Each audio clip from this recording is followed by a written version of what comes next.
Support. All in favor? Aye. Any opposed? All righty. Please stand as you're able for a moment of silence and the Pledge of Allegiance. I pledge allegiance to the flag of the United States of America, to the republic for which it stands, one nation, under God, indivisible, with liberty and justice for all. All right. I will entertain a motion to approve the agenda. So moved. Are there Support. any updates, changes? Seeing none, all in favor? Aye. Any opposed? All right. Now is our opportunity for public comment. Members of the audience have 3 minutes to address council. And we'll start with who's in the room, then we'll move to Zoom. Please state your name for the record when you approach. Okay, great. Thank you. Sigrid Melvin, do you want to give public comment? Yes, you are first. Good evening. Oh, I'm sorry. Yep, you're first. Well, first I guess this is the first time we all meet since the election. My first request would be we have a meeting at 401 West Michigan Avenue with 150 seniors. We are in dire need, and I mean need. First, we need to establish who is in charge of that building. Is it HUD or is it MSHDA, or do we have a new owner?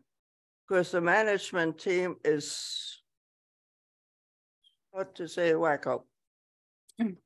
Plus, they raise the rent by some people up to $100, which most of our seniors can't really afford. And like that lady yesterday, when I found that out, she was in tears. Okay, now, well, I guess the most important thing is water. Our faucets drip, and you can put the spoon around. You can see the substance that it leaves, whatever it is. And it's on the, especially in the bathroom sink, it leaves the same spots and you can't get it out. You want me to pass the spoon around or you take my word? Take your word for it. Okay. Now, this new management team, they printed out a book called House Rules, which is federal housing, as far as I know. And it's kind of ridiculous. As they said, you can only have 3 planters on your balcony. You cannot do this, you cannot do this. We had benches in each floor where people could sit on, or in the main floor, you could sit down, wait for the elevator to come. They took all those out. Now, these are old people. I mean, I'm old, but I'm still walking, you know. And we still need the intercom system fixed. Because when you want to get into the building, you ring the apartment, nothing happens. The person that you visit, you have to call them on your phone to their number for them to come down and open the door for you. Plus, some of the apartments have been broken in. I got the pictures on my camera. So it can't be the police department because they would have a key for management. So we need to find out where it is. Plus, we have another people that don't speak English, and they don't really know where to go because we don't have a social secretary anymore. We don't have the doctors coming anymore. We don't have a library anymore. We can't even play piano anymore. We can't even watch TV because the clicker is locked up in the office. There's a lot of people that don't have the TV. So Thank you, Ms. Melvin. I'm sorry, the time is up. but- Yeah, this is Wanna- just, no, even the trash room gets locked up at 5 o'clock. Well, I heard that. So people that work Monday through Friday, if they clean the house, where are they gonna put the trash? Means I tell them, throw it over the balcony, because that's the only way management's gonna put stop to it. Ms. or Melvin, open the would you door. be able to give your phone number, just like hand it to city manager? So that we Okay. can follow up with My you? phone number, You can, yeah, because that's, your name? I'm sorry. state your name. Who are you? Oh, I'm Sigrid Melvin. And then you can give your number to Miss, thank you. It's another problem with seniors that we get all these free phones, Mhm. but nobody teaches us how to use it. Yeah. And even if Thank we you. use it, things change. So I got my own phone. Is there anyone else in the audience? I know you. 720. Anyone online? If anyone online would like to make comment to council, please raise your hand now. Council, no hands are raised. And I know there's one to read into the record. Okay, I'll try both. Okay, this comment is from Barb Brown. I admit that I like a neat lawn and that it really bothers me when my grass looks tall and unruly. But I also feel that we owe it to our environment to do everything we can to offset our presence, and if putting up with a little unruly grass and weeds for a few weeks out of the year will help to do that. I'm all for it. I actually started thinking about a no mow May after reading the books of Dr. Douglas Talame, who cites the many bug larvae who depend on tall grass to survive. In turn, many species of bird and other animals depend on the protein-rich larvae to raise their young. The relationship is pretty direct. No tall grass, no bug larva. No bug larva, no baby birds. No baby birds, no adult birds. And a world without birds would be vastly deprived not only of their beauty and song, but also of the essential pest control and seed dissemination they provide. As you can see from the photo I have sent, I have created a certified wildlife habitat, and I see a no mow May as part of that commitment. Ypsilanti voted not long ago to be a member of Bee City USA, and Bee City USA also promotes no mow May. It should be a no-brainer to vote to embrace these recommendations as well. Thank you. If there are no hands, so we will move into presentations.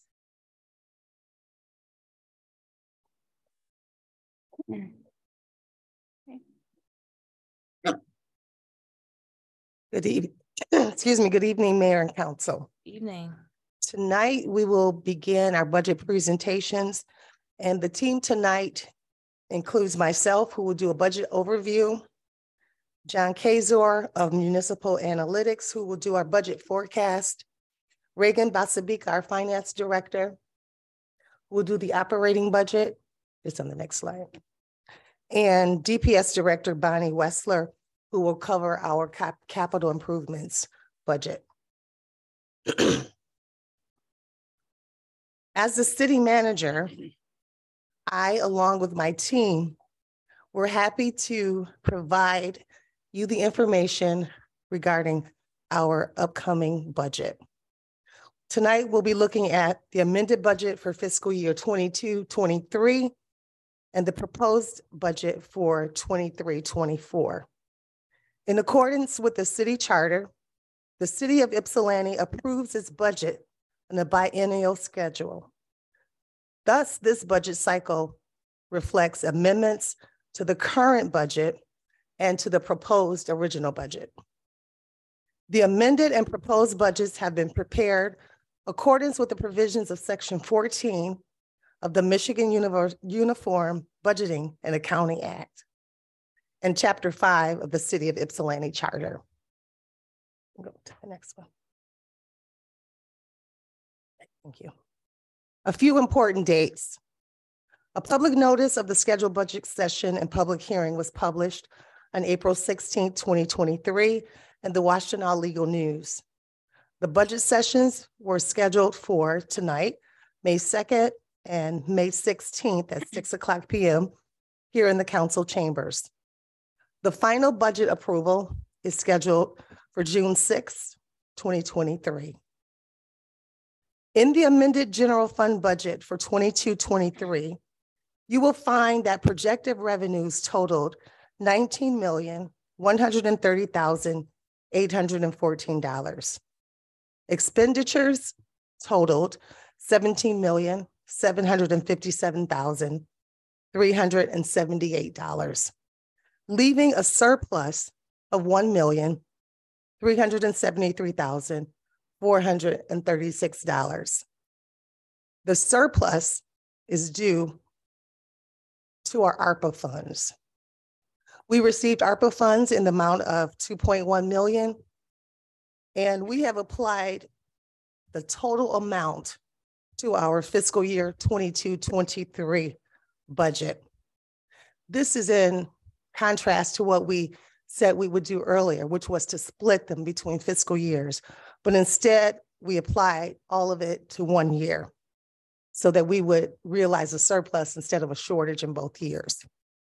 The amended general fund budget for fiscal year 23-24 had a total of $16,198,634 in revenue. And there is $18,073,200 in expenditures. This left a shortfall of $1,874,566. So at this point, the beginning of our fund balance was $10,040,450. It was projected to be $11,413,886. So having a fund balance now at the end of $9,539,320 for 23-24. In fiscal year 2023-24, the amended budget for property tax, we've increased it by 5%. And this is due to the current rate of inflation. It was previously 3%. The state revenue sharing that's in our assumptions is based on whatever the state decides, which is not known at this time. So we project, even with that the fire protection grant that we receive yearly, we projected 50% of that because also that is granted annually. So we're not sure what we're going to get on that as well, because that again is decided annually. Street funding, these are some of our major revenue sources. Act 51 street funding is not known currently because it again is also based on state assumptions. So in the budget for expenditures, you'll find a projected increase of salaries based on our new collective bargaining agreements. You'll find a 6% increase in healthcare, vision and dental, and a 5 to 10% increase in operating expenses. Pension and OPEB contributions will be based on our actuarial report, which we don't have at this point. In addition, you'll find a transfer to the Capital Improvement Fund of $1.2 million from our fiscal year 22-23 of $500,000 for Peninsula Dam removal and $325,000 for the City Hall elevator modernization. Council has committed to funding the following items in 22-23. Again, $500,000 for Peninsula Dam, $507,580 for energy efficiency, $927,423 for active employees benefits, $2 million for the train stop project. We know that this isn't going on, but we do need council approval to remove it. And then also $49,000 in the social equity fund. City staff remains active in seeking grant funding to move forward our desired projects and to fill funding gaps.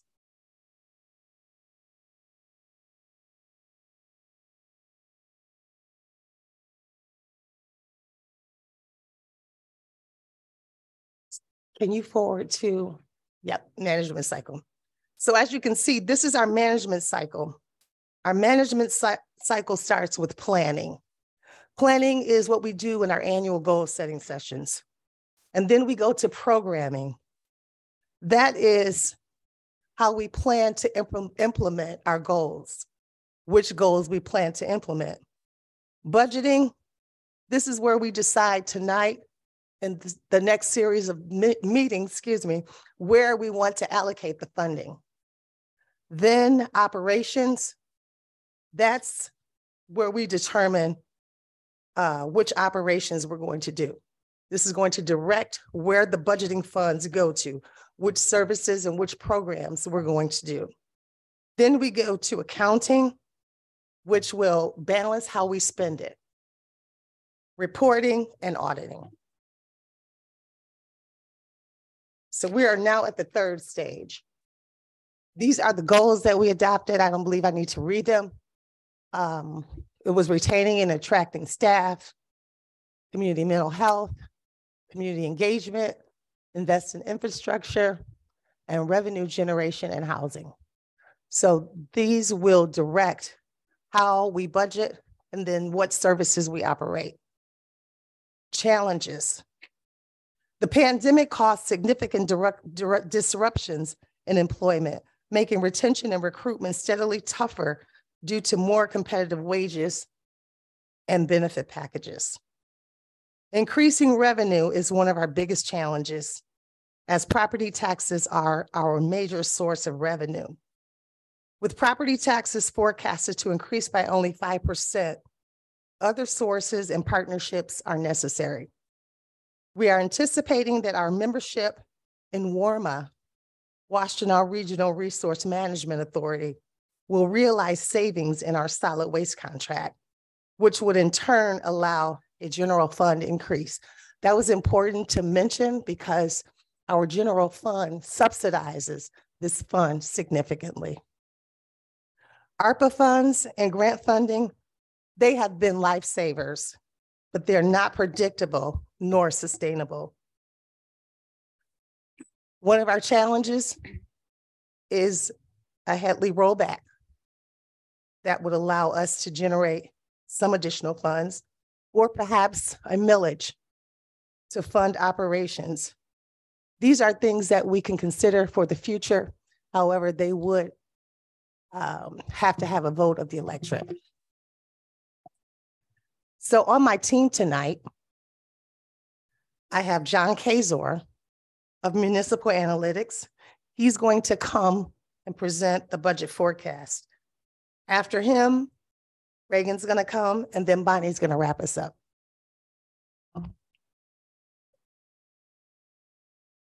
Good evening, Mr. Kazar. Good evening, all.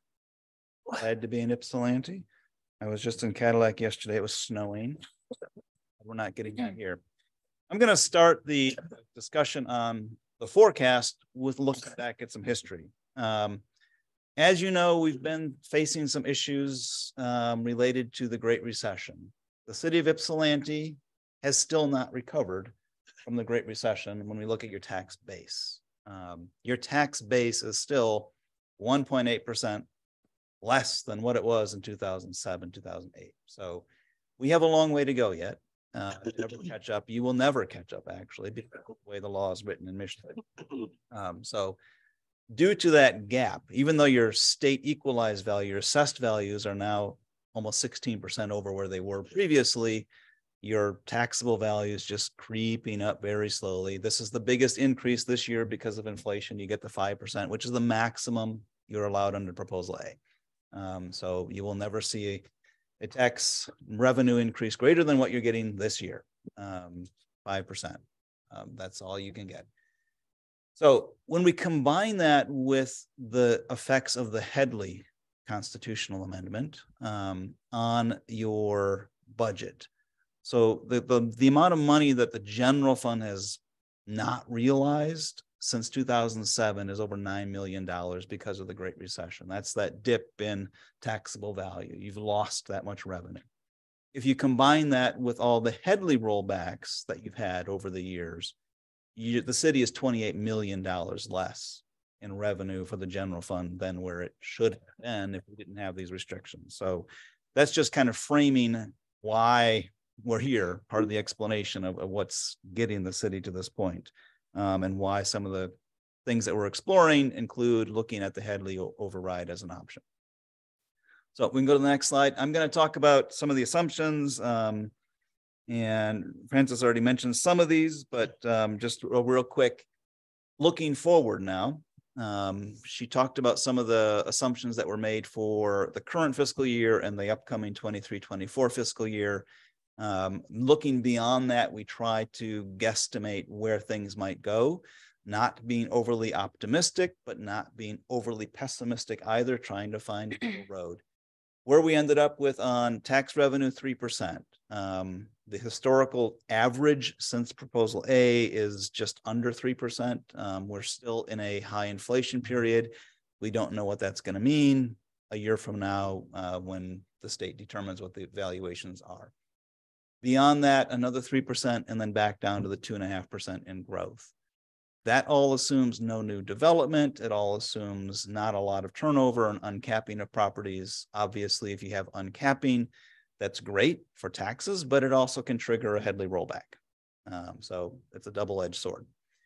If you have new development, and I did talk about some of the new developments that are being proposed, a lot of them are tax exempt developments or in some sort of zone that prevents the city from capturing taxes on them for a time.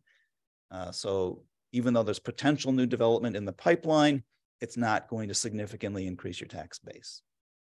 Looking beyond that, we've got constitutional revenue sharing from the state. Again, we don't know how much that's going to be. There is a constitutional portion and a statutory portion of revenue sharing. The state has whittled down their statutory significantly. So when we look at what's available constitutionally, we have to look at what the sales revenues will be in the sales tax collections and then guess how much things are going to change. So we're looking at 2% increases there. It would be nice if that was higher than that, but that's what we're assuming at this point. Other operating revenues, for the most part, we're just assuming are going to stay about where they are. So that is a somewhat conservative revenue forecast, just to be clear. On the expenditure side, we're also a little bit, I think, under, at least for the next couple of years, 3% increases in wages, and then 2% going forward for a few years. If inflation remains where it is, you're going to have a hard time getting away with a 2% increase in wages several years from now. Healthcare, 6%, and then going down to 5%, hoping those costs stabilize some. Dental and optical is a small part of your budget. General inflation, that's just a lot of the cost of the city's operations, supplies, telecommunication costs, insurance, and that sort of thing. 2.5% increase per year. Now, I've had clients who said we shouldn't assume the general inflation is going to be any less than what the property tax revenue would be. So if we assume that, then our forecast would go up on the expenditure side and make things worse. So we're trying to balance this as best we can with anticipated costs. The city does have a little bit of control on the expenditure side. And what we know is that even though you budget fully for staffing, it's very rare that you actually go through an entire fiscal year at full staffing. So there's always a little bit of extra cushion in the budget because of that. Francis talked about the some of the payments for capital. Those are listed on the bottom there. Beyond the current 2-year cycle, we're looking at 310,000 and 160, and it's a small numbers overall, really. And then motor pool for police and fire and other general fund. Totaling some costs that you will see actually helps the motor pool out, but the general fund is still going to continue struggling. We'll go to the next page. Ms. McMullen also mentioned the fund balance. You have about $3.9 million committed fund balance. That's money that you can't spend on anything else until you decide as a council to change that. $2 million of that is the rail platform project that has been pretty much sidelined at this point. But that money is still tied up by council resolution. There's also a policy of retaining about 10% of expenditures in fund balance. I would say from my experience, 10% is too low, especially for a community that's got a lot of uncertainty. So I would encourage starting to build that up a little bit more, especially as you pay down the 500,000 for the Peninsular Dam, and you eventually utilize that 2 million that's being reserved. Once that's gone, you will have a lot less flexibility and cushion in your budget to absorb any shocks like a pandemic or some other housing crisis that might come along. Go to the next slide, and we'll take a look at the first attempt at forecasting.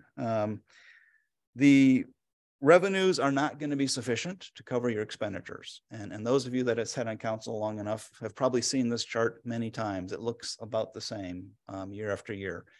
And miraculously, the city continues to get through a lot of these years and find ways to manage. So this is the warning bell that we've got to keep up the creative thinking and the problem solving and trying to find additional resources.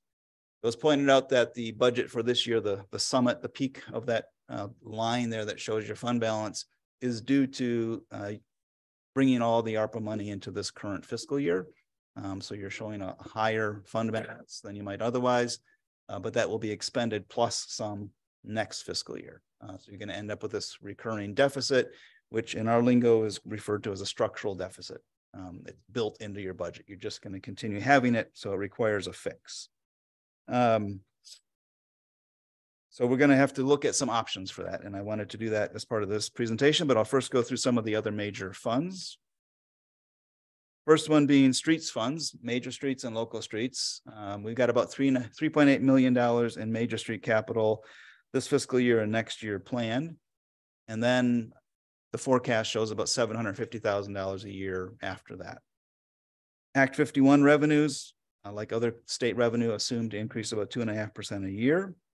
We are assuming that you're moving 10% of the Act 51 dollars that arrive in the major streets fund to local streets. You're allowed to do that under state statute. We don't have any new capital planned on the local street side. And that is a significant weakness in your budget that will have to be addressed. You can't continue to just let the streets deteriorate. There's $150,000 a year in there for street surface preservation, crack sealing, and that sort of thing. So that will have to be addressed and a plan put together to fund that, which might involve debt or some other option to fund that over time.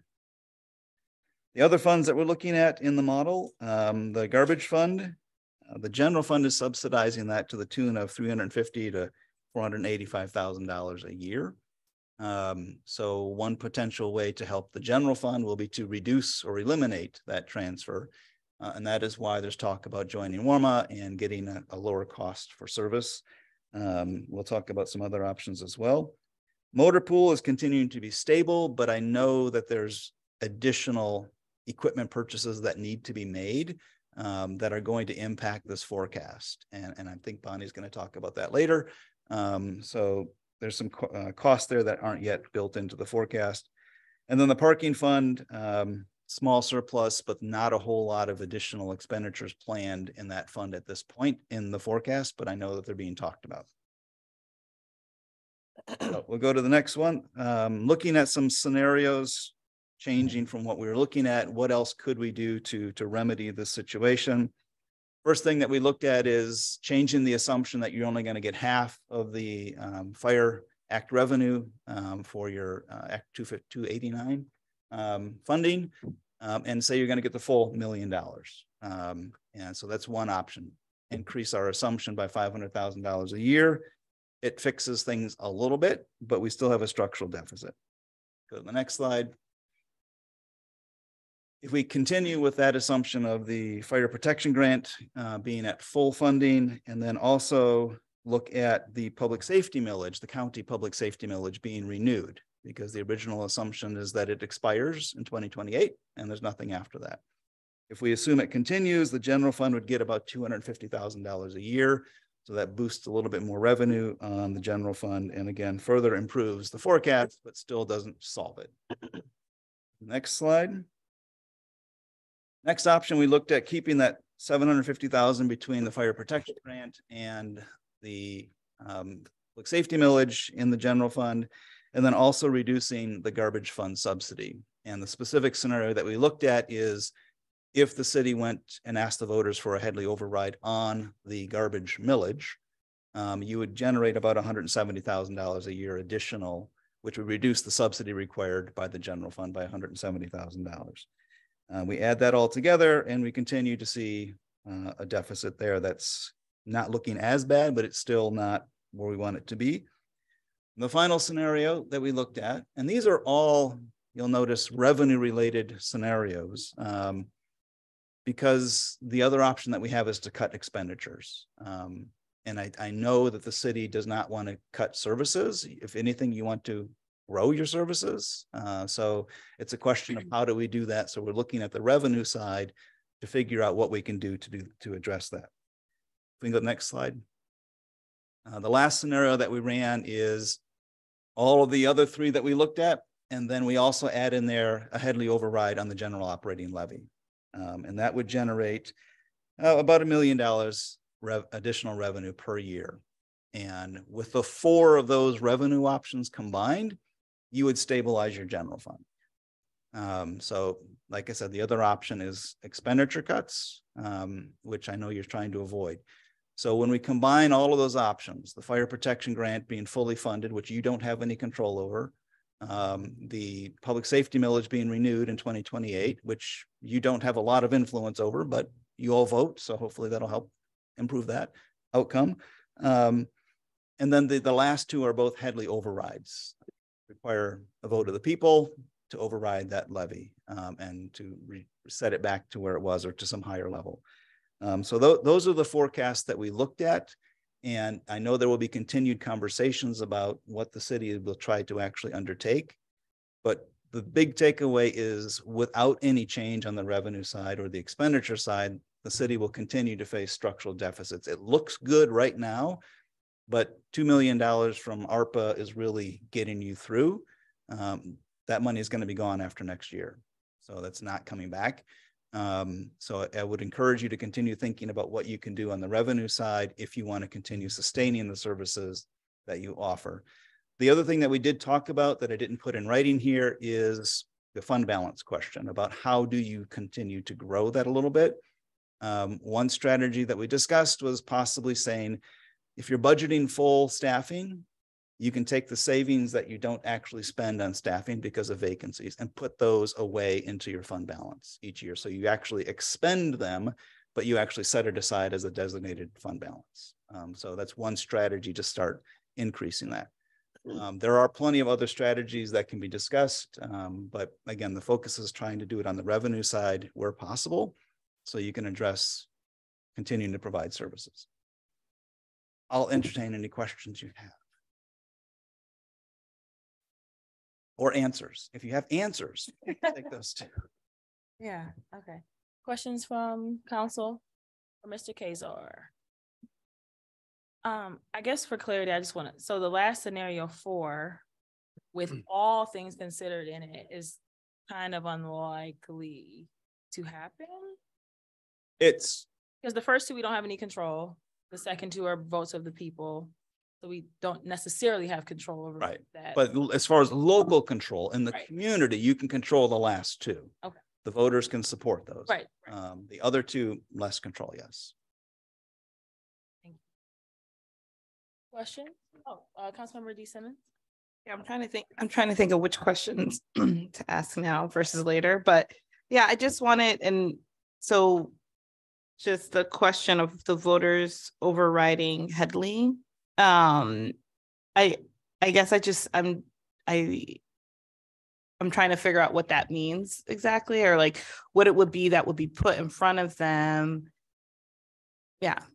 So under the Headley Amendment, and Mr. Barr can address any things that I may state because I think he knows better than I do, but essentially you're asking the voters to reset your millage.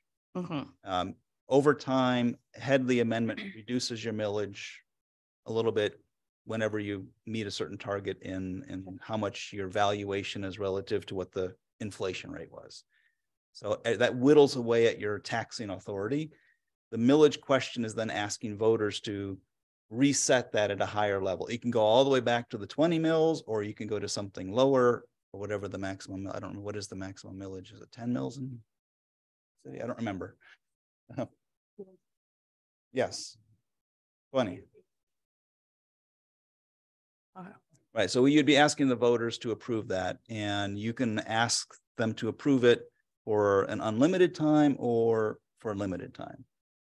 So you can ask the voters, can we have a 10-year override? And then after 10 years, it goes back to where it is. There's lots of different ways to do it. Mhm. Could you explain to them the effect it has on the property owner? On the property owner, so it's like it would be additional taxes. So whatever a mill is, $1 per thousand value of your property. So if you have a $200,000 market value home, $100,000 taxable value, then you're looking at $100 for a mill increase. If it's a scenario that you've, can I ask a question? The scenario that you've got there, how much is that for the average taxpayer in the city of Ypsilanti? If you're using the AMI for the county, does that come out to be $250 more a year? I saw that number someplace, but then I looked at it and I went, that doesn't seem to make sense. Because when I looked at the difference and just divided it by the population, it's only like $50, but that's not how it gets split up. So it's like $50 a person per year to make that difference, but that's not how the taxes get paid. So I'm trying to figure out what that looks like for the average parcel.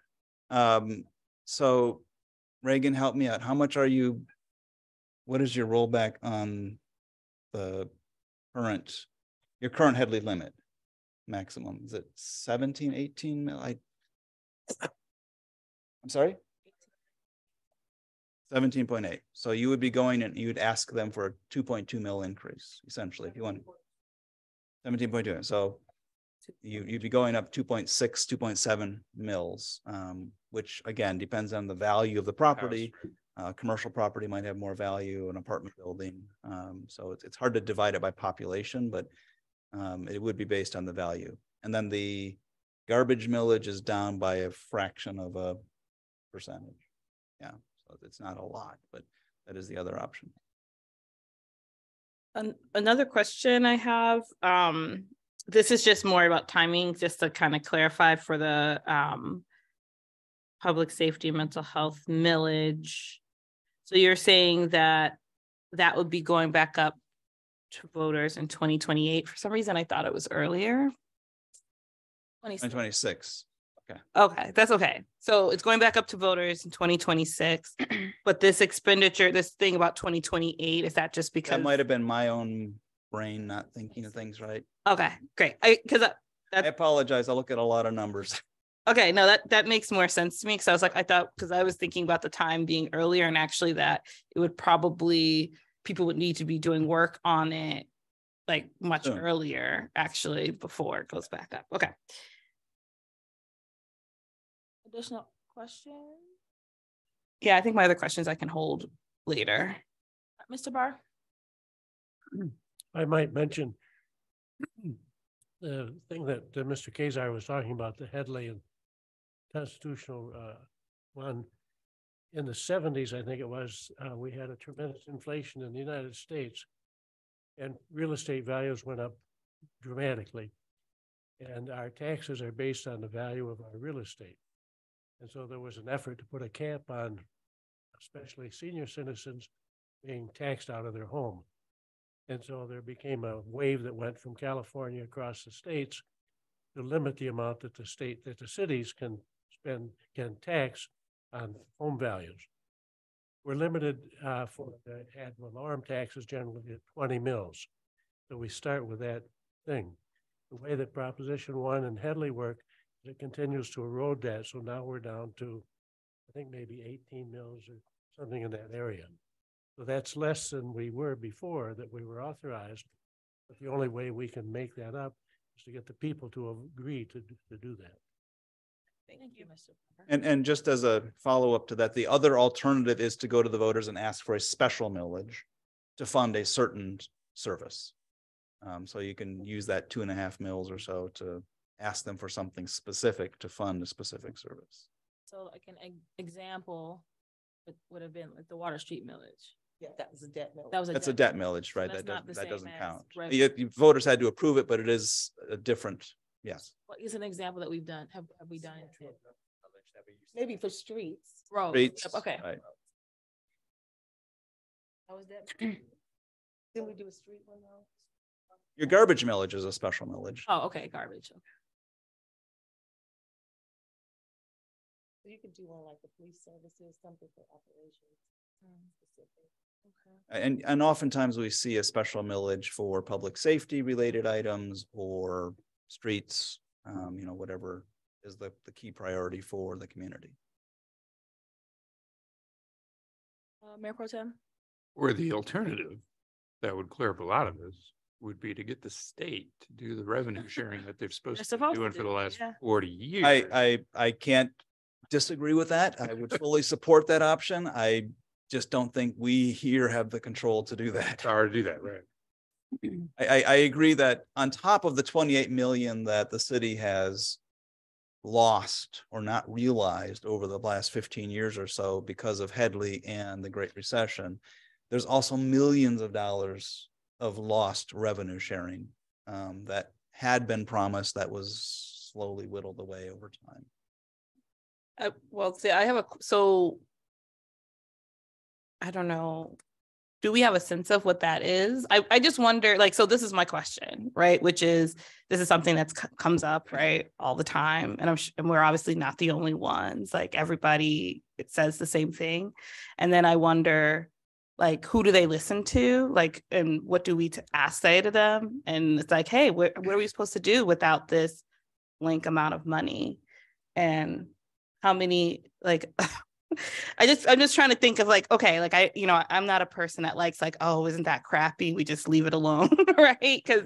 So I'm just wondering, like, what is it like? I'm sure that there's conversations. I'm just wondering what that looks like. And if we have an idea of how much we have lost and what that means in terms of what we're unable to do. That has been quantified. Go ahead. Yeah. And so an example of what you're talking about is with our fire protection grants. We went years without receiving anything. And so we did lobbying. We went through our representatives, our state reps, until we finally realized what we have now. So as I said, we don't put it in the budget because it's not for sure. It's an annual allocation. So that's what we do. We lobby the state. And we tell them, we use our lobbyists, our council people, our state reps, our county officials to try to drive it home. But that's pretty much what we do. All right, that's helpful. So it's kind of like, yeah, going through some of our colleagues at the other levels of government. And so I would be interested in kind of figuring out what that amount is so that I could take that into those conversations more specifically, because I talk to them all the time. Right. And I think our emphasis has been on moving forward, giving us, because I don't think they're going to go back and give us what we were owed, but constitutionally, we want to get what we're owed now moving forward. Because this was done all across the state. Right. The statutory is the big area that you've lost. Now, they have to fund the constitutional, but there is some math that they can do to reduce it. I do think that MML is another avenue. They have lobbyists. They have an office in Lansing. They're constantly talking to people. I know this is a conversation that they have often, but the drumbeat has to continue. And with term limits, every new legislator has to relearn everything. So it's really hard to get people who are educated and aware and have that institutional knowledge to understand things. Mr. Barr, you had your hand up. In regard to the millage for fire, the reimbursement for fire, there's a state law that says the state has to reimburse us a certain amount, and there's a formula that's very easy to figure out the amount they have to give us because we protect Eastern Michigan and other state property. So the law is very clear on that, but there's a hook in that the money can't be given us until the legislature appropriates it. And they've just not appropriated it. They're just not appropriating it. And as the manager said, for many years, we were on the short end of the stick. But I think maybe when Ronnie Peterson was our representative, they finally brought it up, I think, to about 800,000, which was the first in a long, long time. Right.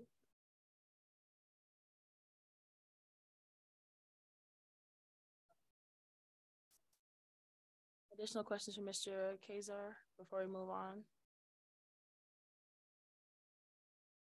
Thank you so much. Thank you all. Have a good evening. And I'm gonna have to scoot out because I've got another meeting I'm supposed to be in at the same time. Okay. We'll take that one from my car. Thank you, John. All right, next, Reagan, good evening. Good evening, Mayor and Council. So I will continue with our operating budget. So our operating budget is available in the city's website as a digital format, or you may download it as a PDF version and you may be able to print it. So this is how it looks like in the website. So like Francis said, we prepare our budget biannually. And what that means, we prepare it in 2 cycles. So last year, what we did was we prepared our second amendment for fiscal year 21 and 22.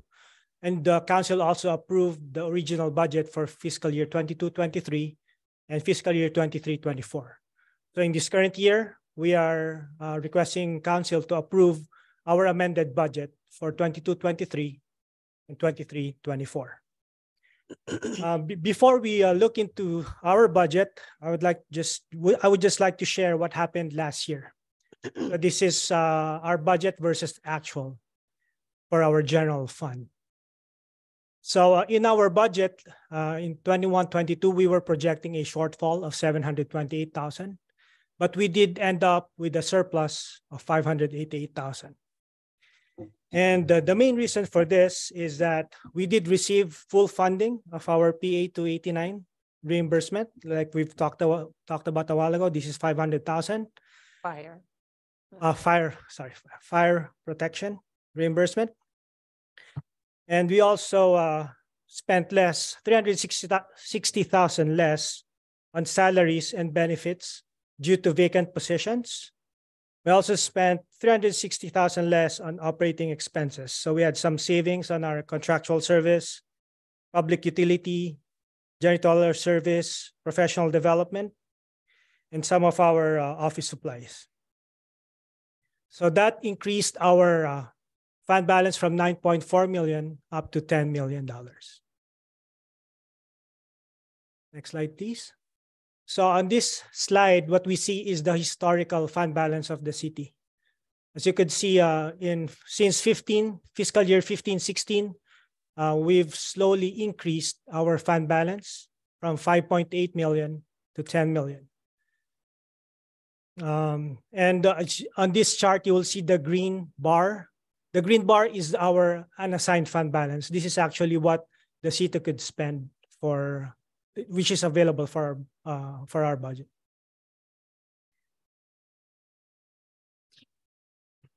So what we're proposing in this budget is a balanced budget. And when we talk about a balanced budget for a certain fund, there are 3 possible scenarios. So scenario 1 is that our revenue and expenditure will equal to each other. Therefore, we don't have to use any of our fund balance. Scenario 2 is that our revenue is higher and our expenditure less. And again, we don't have to use our fund balance. And another scenario is that our revenue is lower and our expenditure is higher, and we need to use our fund balance. Uniform Budgeting Accounting Act of 1968 prohibit deficit spending by a local government. And what that means is that if our revenue is lower and our expenditure is higher and we don't have enough fund balance to cover it, then that means we are operating illegally. Is that the term, Mr. Barr?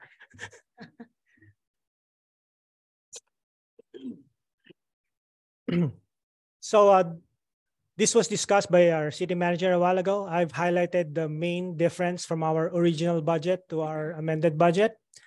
So for our PA 289 fire protection, we've now increased it to 100% funding in fiscal year 22-23. For our building permits, we're also receiving an additional 500,000 for the 845-945 part development. For our expenditures, salaries, we've projected before a 3% cost of living adjustment plus union step increases.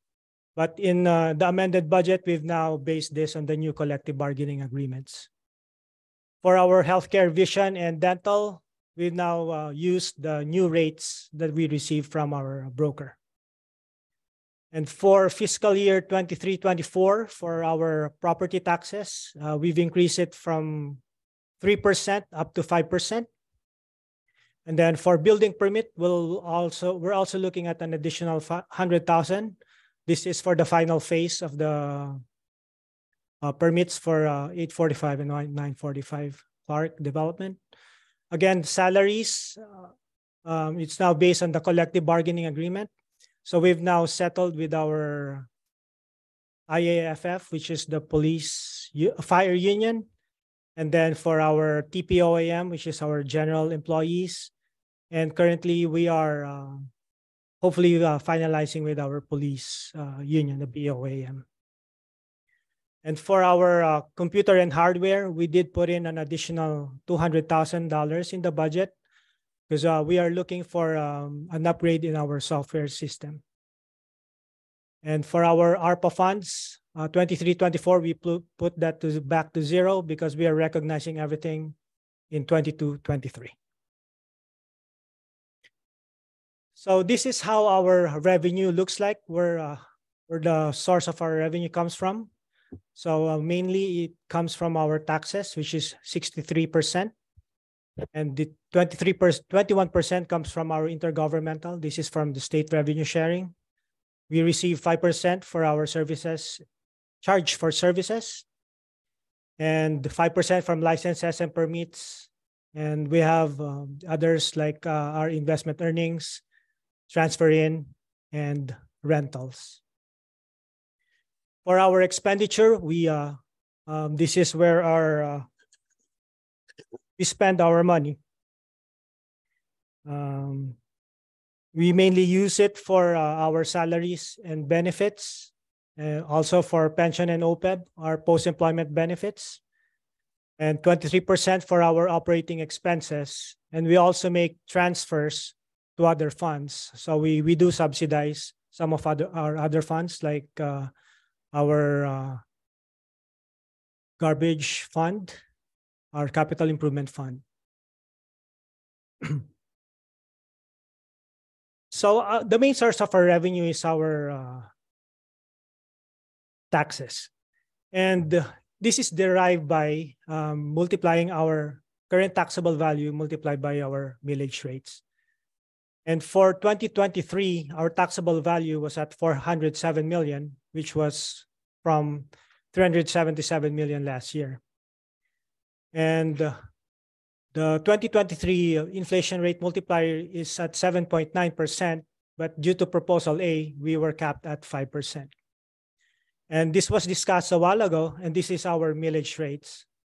So our general operating millage was originally passed at 20 mils, and now it's at 17.28. So if we would like a heavily rollback, we will have to go to our voters, and we may put this back to 20. Another millage of ours is our police and fire pension and OPEB. This is by need. This is determined by our actuaries. And our current millage for that one is at 8.0476, which was reduced from 2022. Our sanitation millage will remain the same at 2.5265. Same with public transit, 0.8890. And for our water street, this will be decreased. This is based on the debt for the current year. So it's from 1.8693 down to 1.7312. So overall, we will have a reduction on our millage rates from 31.2817 down to 30.4746. And this is now the breakdown of our employees for the fiscal year 23-24. So council, we have 7. Our general administration will have 36 employees. Police will have 42 employees in the department. Fire will have 23. and public service will have 27, total of 135 employees. And as of April 25, we have 6 police officers that are vacant, 3 firefighters, and 5 public service employees. This is our projection for the general fund. So we'll start off with 10 million. We'll have revenue of 9 million and an expenditure of 17 million. We'll have a surplus of 1.3. So we will be ending up with a fund balance of 11.4 million. Come 23-24, we'll start off with that 11.4 million. We'll have revenue of 16 million, expenditure of 18 million, and a shortfall of 1.8. So our fund balance will now be down to 9.4 million. So what changed from our original budget to our current amended budget? So for revenue, there is an increase on our intergovernmental revenue, which is for the ARPA funds, because we are recognizing all of the ARPA funds this year. Our charges for services, an additional 470,000. This is for our PA 289 protection grant. Our investment earnings is up to 270,000, and this is due to higher interest yields that we have been receiving with regards to our surplus funds. Licenses and permits will be up 426,000. This is again from the 945 Clark development. And some other revenue, an additional 160,000. And for our operating expense, there will be an increase of 173,000. And this is mainly from Freight House. I think we have approved 60,000 for the warming center, but I think that'll be covered by a grant. And some other expenses from the different departments. So for 23-24, we've increased our taxes because of the rate of inflation, an additional 125,000. For our intergovernmental, there will be a reduction of close to 700,000. And this is again mainly to the ARPA. For our investment earnings, an additional 245,000. And for our licenses and permits, an additional 100,000. For our expenditures, we're expecting an increase in our salaries. This is due to the new collective bargaining agreements, an additional 288. For our benefits, there is a slight decrease, and this is due to the change that we've implemented with regards to our healthcare. So we did try to negotiate our healthcare, and hopefully we could still do that for 23-24, so a reduction of 80,000.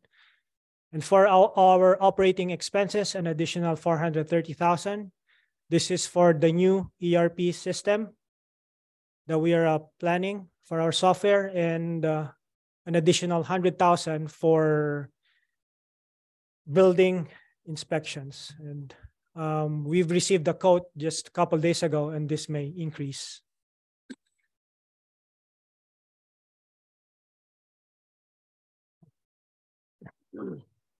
John mentioned this a while ago. This is our recurring operating budget. And he mentioned about having a structural deficit. And what that means is that our recurring revenue is not able to cover our recurring expenses. And so in this table, what you would see that if we only put in the recurring revenue compared to our recurring expenditure, we are still short by 380,000 for fiscal year 22-23. And 1.2 million for fiscal year 23-24. And if we include the 500,000 full funding for PA 289 23-24, we are still short by 700,000. So like what John said, we need to find a new source of recurring revenue, or we may have to decrease city services. So in this budget, these are our city-supported programs. We do support our senior center, which is administered by the Friends of Ypsilanti Senior Center. We do provide them $6,000 per year to help with their utilities. And the city also does the maintenance of the building. For Park Ridge, we've partnered with Washtenaw Community College. The city pays for 2 part-time employees, their utilities, and contractual service. And we also maintain that building. For Rutherford Pool, we do the recruitment, hiring, and payroll service. And for park fee, we also did some park fee waiver in fiscal year 21-22. But for fiscal year 22-23 and 23-24, we did not put anything unless council would like to continue that program.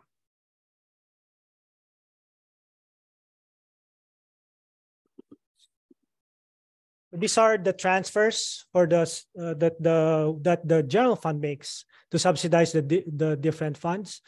So for our garbage fund, general fund has been supporting it close to 360,000 now. For our Water Street debt, the general fund pays around 190,000. And for the capital improvement, this is based on need. For fiscal year 22-23, general fund is contributing 733,000, which is mainly, I think, for the elevator and Pen Dam. And the body will discuss this later. For our retiree healthcare, the general fund contributes 374,000. And this is for the retiree healthcare of our general employees. And right now also, general fund subsidizes parking, 10,000 for 22-23 and 15,000 for fiscal year 23-24.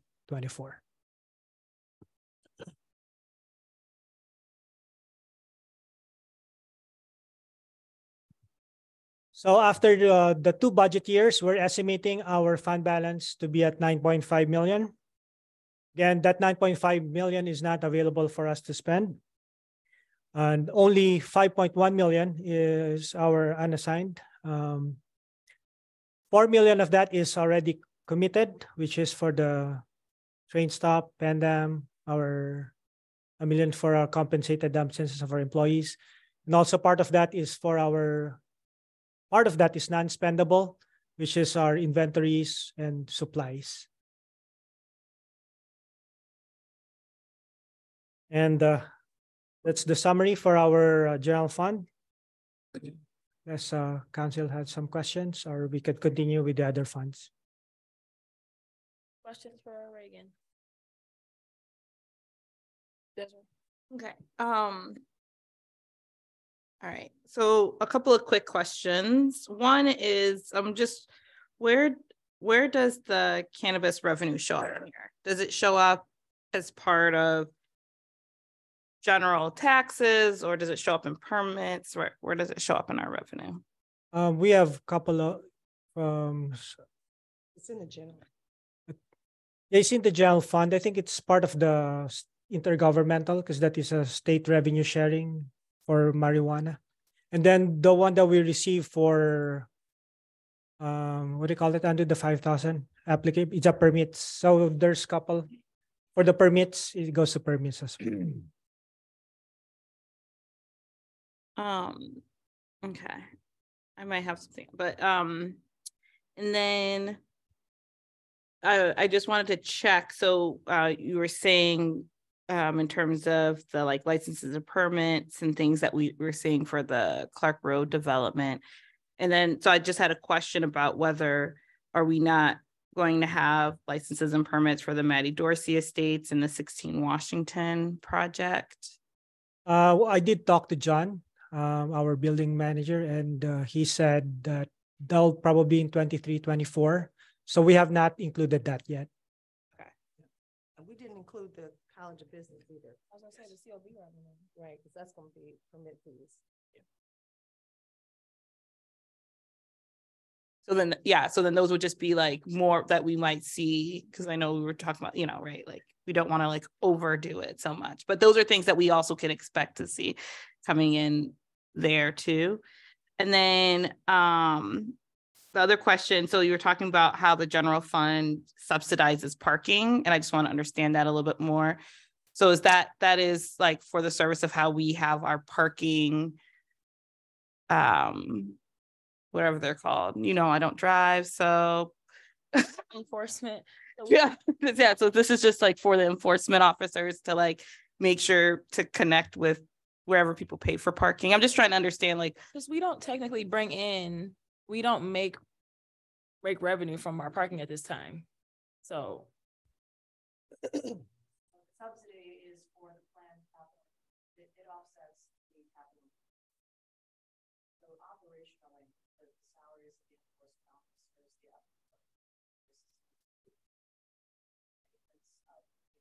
that all covers itself. But it doesn't pay for that. Plus, a lot of the physical improvements to make within parking. Okay, so things that are in the parking fund are not just for parking. It might be other improvements. Okay.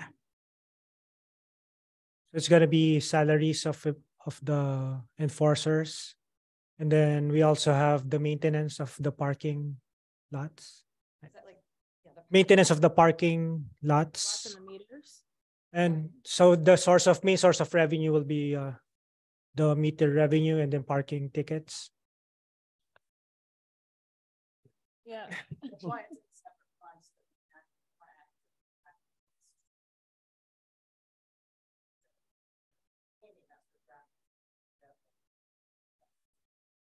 Right. I like to add that this is supposed to be self-sustaining. But if you can recall the pandemic, we got behind because there was no funds coming. So now we're upfronting these costs, but because the repairs and the maintenance still remain. But if, the idea was that we would have income and it would take care of these things. I expect it to taper off at some point. That's so like, because right now it's looking like, so in 23, 24, that would increase, like the costs that we would need to cover would increase, but then the expectation or the hope would be maybe like 25, 26, that it would start being able to cover. Right, because 2 years, like kind of we went without bringing anything to that fund. Okay. That's a relevant question here, just for this one. So this doesn't take into account any resurfacing of the Frog Island. I wrote that down. Oh my God. No, that's not. The $15,000 or the 15,000 that goes in there. That's in capital.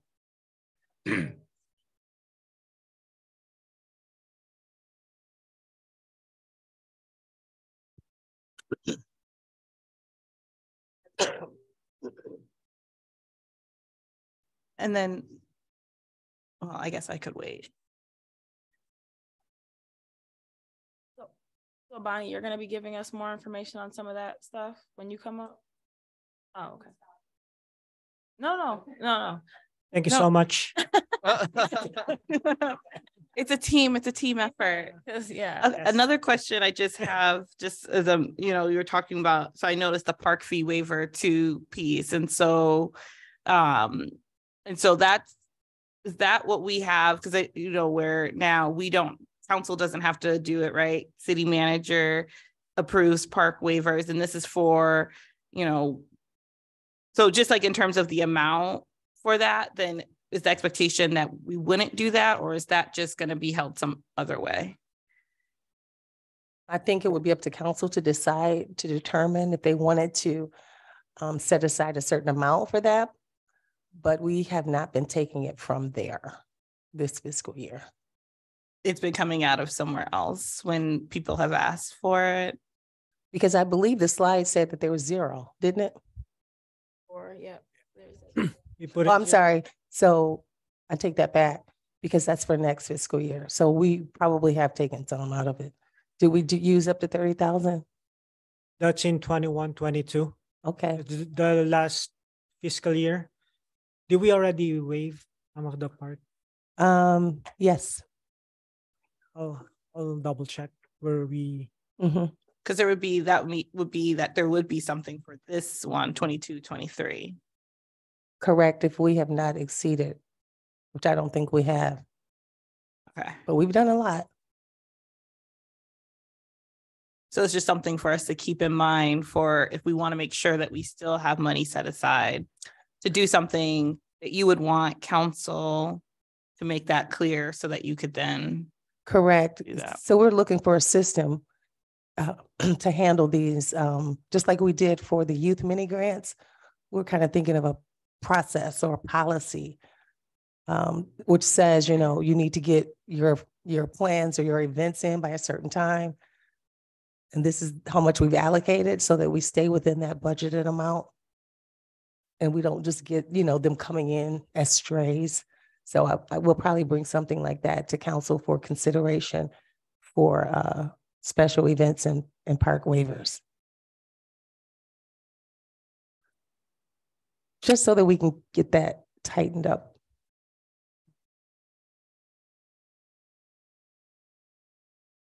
Additional questions from council for Reagan. Mayor Pro Tem? Looking at the subsidy to the garbage fund, and is that just for garbage or is that also for recycling? That includes recycling And that includes on waste pickup, sorry, yard waste, yard waste. Yeah. all of that. It looks like we've got some room in the millage, so in order to increase that millage, we'd have to put that back on the general election. Seems that had been about 200,000 when I came on to council. And it goes up to like 300,000 just for garbage, on top of the fees that we're getting for the millage, or the money we're getting from the millage. Because I think there was an increased activity for our recycling, for our personnel.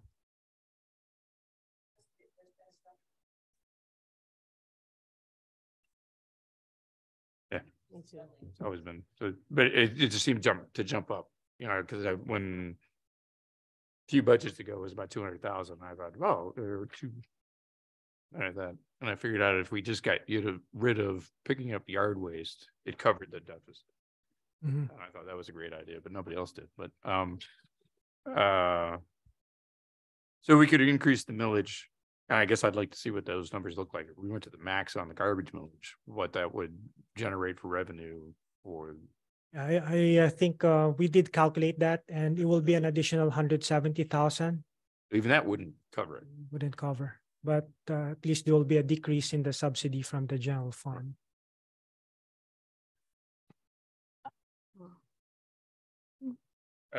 The jump in operating expenses up to yeah, it's 430,000. You kind of went into that. I wonder if you could tease that out a little bit more. The variance is 430,000 for 23, 24. Can we go back to that slide, Andrew? Thank you. Wait, for which thing? Just the operating expenses. For the operating expenses, Mhm. so we've included there 200,000 for a new ERP system. ERP, right? Yeah. And then 100,000 for something else. For building inspection, since we are doing the bulk of the work for there was an application for building permits. We also have to pay contractual service for those doing the inspections. That doesn't get covered in the fees for like permits. When you pull a permit, that money for the permit, we're allowed to charge the administrative part of that. So building inspections don't fit that we can bill them for the inspections at the rate that it costs.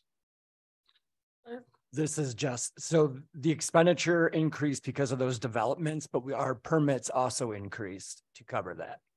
So while we see a larger expenditure, it's still covered in the permit fees.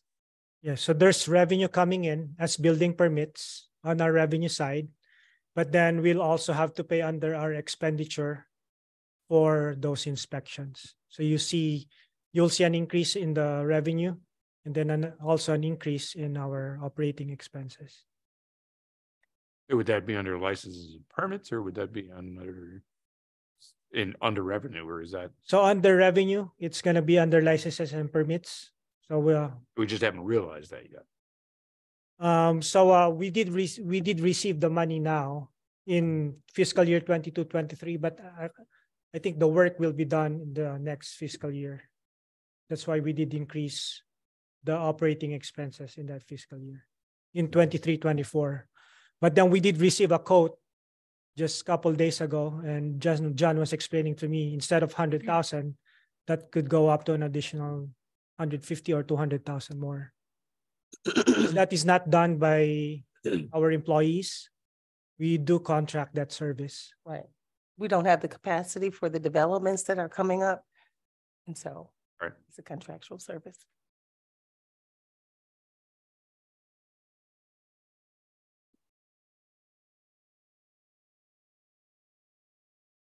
Reagan, do you have another? Are you gonna keep going? Is there more for you, or is it Bonnie? It will just be a few more slides. Are you all right if he continues? Mm-hmm. Go ahead. Thank you. So this will be some of the amendments that we've done in the other funds. So there's no amendment to our debt service fund. I'm just showing here how much we owe. So currently the city owes 6.9 million for our Water Street bond, and 655,000 of that is due in fiscal year 22-23. 515,000 of that is paid by the tax millage, and 140,000 by our general fund. And we also have water and sewer bonds. This is through YCUA. Currently, city owes 11.2 million, and principal due is 2.2 million. The source of payment for this one is the water and sewer charges. And this is our debt capacity. So the city may borrow up to $60 million. Currently, we are at 6.4 million.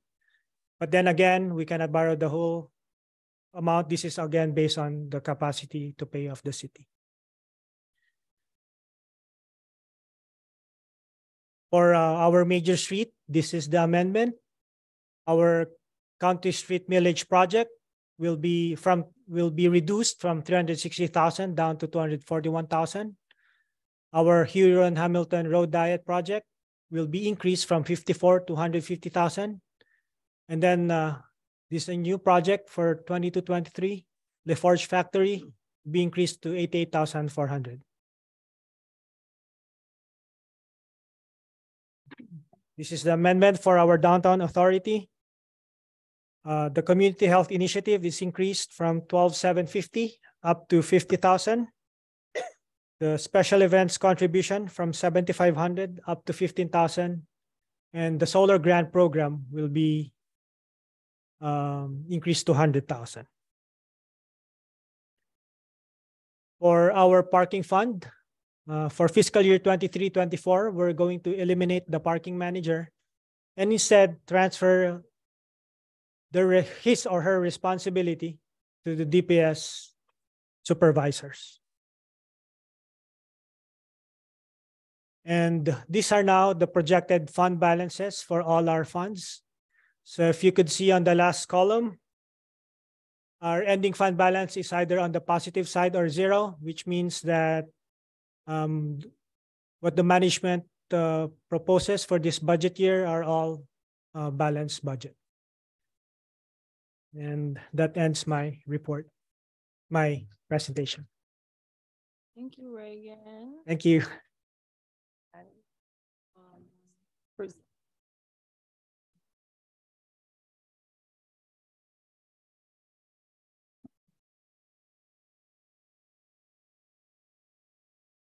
Good evening, Bob. Good evening, Council. I'm really just here if you have any questions. So if you don't have. Yeah, right. Yeah, right. I tried. So as you see, we have quite a few capital improvements slated for both this year and the coming year. Many of them are extremely expensive projects. So as you know, we get our funding from a number of sources. We tend to refer to them by their funds. So 202 and 203 are both types of roads funds. 514 is our parking fund. 641 is motor pool, and so on and so forth. But 414 is the fund that most capital improvements come out of, and that is the one that is largely subsidized by the general fund. The other ones are at least offset usually by some other funding source or stream of income. Most of the ones that you see on, I'm sorry, actually, all of the ones on this first slide are subsidized out of 414. So they may have specific grants associated with them. Unfortunately, not many of these do. There's a whole heck of a lot of capital improvements for city facilities on this particular slide. So here we have the elevator modernization. We originally budgeted that for $325,000 in this fiscal year. The bids came in a little bit on the high side at 433. And so that isn't counting our project management that we've contracted for, which is about another 7. So all told, that's going to be about $440,000, and that's going to be carried over into the next fiscal year. Some of that money will have been expended this year. The majority will be expended next year. The DPS garage roof, that is another one. That's kind of a placeholder number because we don't actually know the cost to replace that roof yet. We know it's a very complicated roof. I think all of you have seen it. And we're exploring options with that with OHM right now. The police department retaining wall stabilization, that is another project that we were hoping to do this year, but we haven't gotten moving on for bandwidth reasons. That looks like it's a fairly straightforward concrete operation. $50,000 was the number we initially projected, I think about a year and a half ago. So these days that number could be $75,000. Who knows? Inflation has done very strange things to capital costs and material costs and labor costs. Election equipment, that's Andrew to comply with some of the new laws. Facilities, the police department, the fire department, they all have pretty significant facility needs as well. It's just a lot of bad news that we need to be keeping up with. So. And that is all out of the 414, so the general fund associated capital fund. If you want to go to the next slide, Andrew. These are the ones that are offset by different sort of funding sources. So on this, we have 202. So that's our major road fund. That is the replacement of Huron River Drive from Cornell to Forge. So you see that's broken out into 3 categories. There are generally 3 categories associated with any road project. There's design engineering, there's construction engineering, and then there is actual construction, with actual construction being the most expensive piece of it, and then the engineering portions being based roughly on 25% of the estimated cost of construction. LaForge and Factory Bridges, this is a great one because we actually are paying a percentage of the actual cost for this preventative maintenance. We were awarded a state grant. So this is mandatory because we have to do it, but it is great because we are not paying for the whole thing ourselves. In 2025, we are planning to redo Harriet in 2 phases, Harriet from Hawkins to Hamilton and from First to Hawkins. This is mainly to maintain accessibility for the neighborhood. 2 phases within the same year. Cornell, similar story, although this is split up based on road type. So border to border to Huron River Drive, that's the concrete section. We're planning on putting that back in asphalt. And then Washtenaw border to border trail, that is asphalt, and we are planning to keep it asphalt. That is planned for 2027 construction year. Cross Street Bridge, we have no idea when we will be getting the money. We are hopeful for, 25, 26. So in order to actually spend construction dollars, we need to spend those design and engineering dollars as well upfront. South Adams is a local road project. The cost for that, and the costs I should say here are only our costs. Costing for roads is really interesting, especially for major roads, because in some cases, they're considered a local area project in which MDOT carries all the documents, pays the contractor, and then we just settle up with MDOT at the end for our piece. So that's what the Huron River Drive project and Harriet and Cornell will be like. Cross Street and LaForge and Factory, I've yet to determine. But this is our bottom line cost here, hopefully, knock on wood. With the local roads, all of that is out of our pocket initially, and then we would be reimbursed.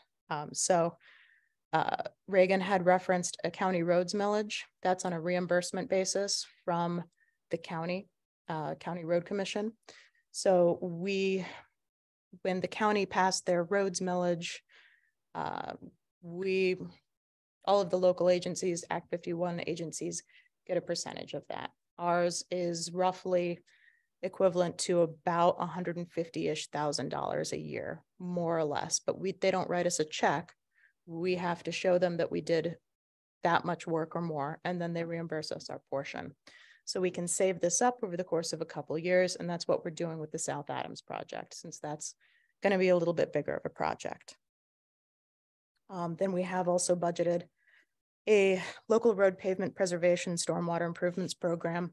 As Mr. Kazor noted, if you don't take care of your roads, they just get worse and more expensive. So that is us probably doing more things like the crack sealing project that we just recently did over on the southeast side of the community.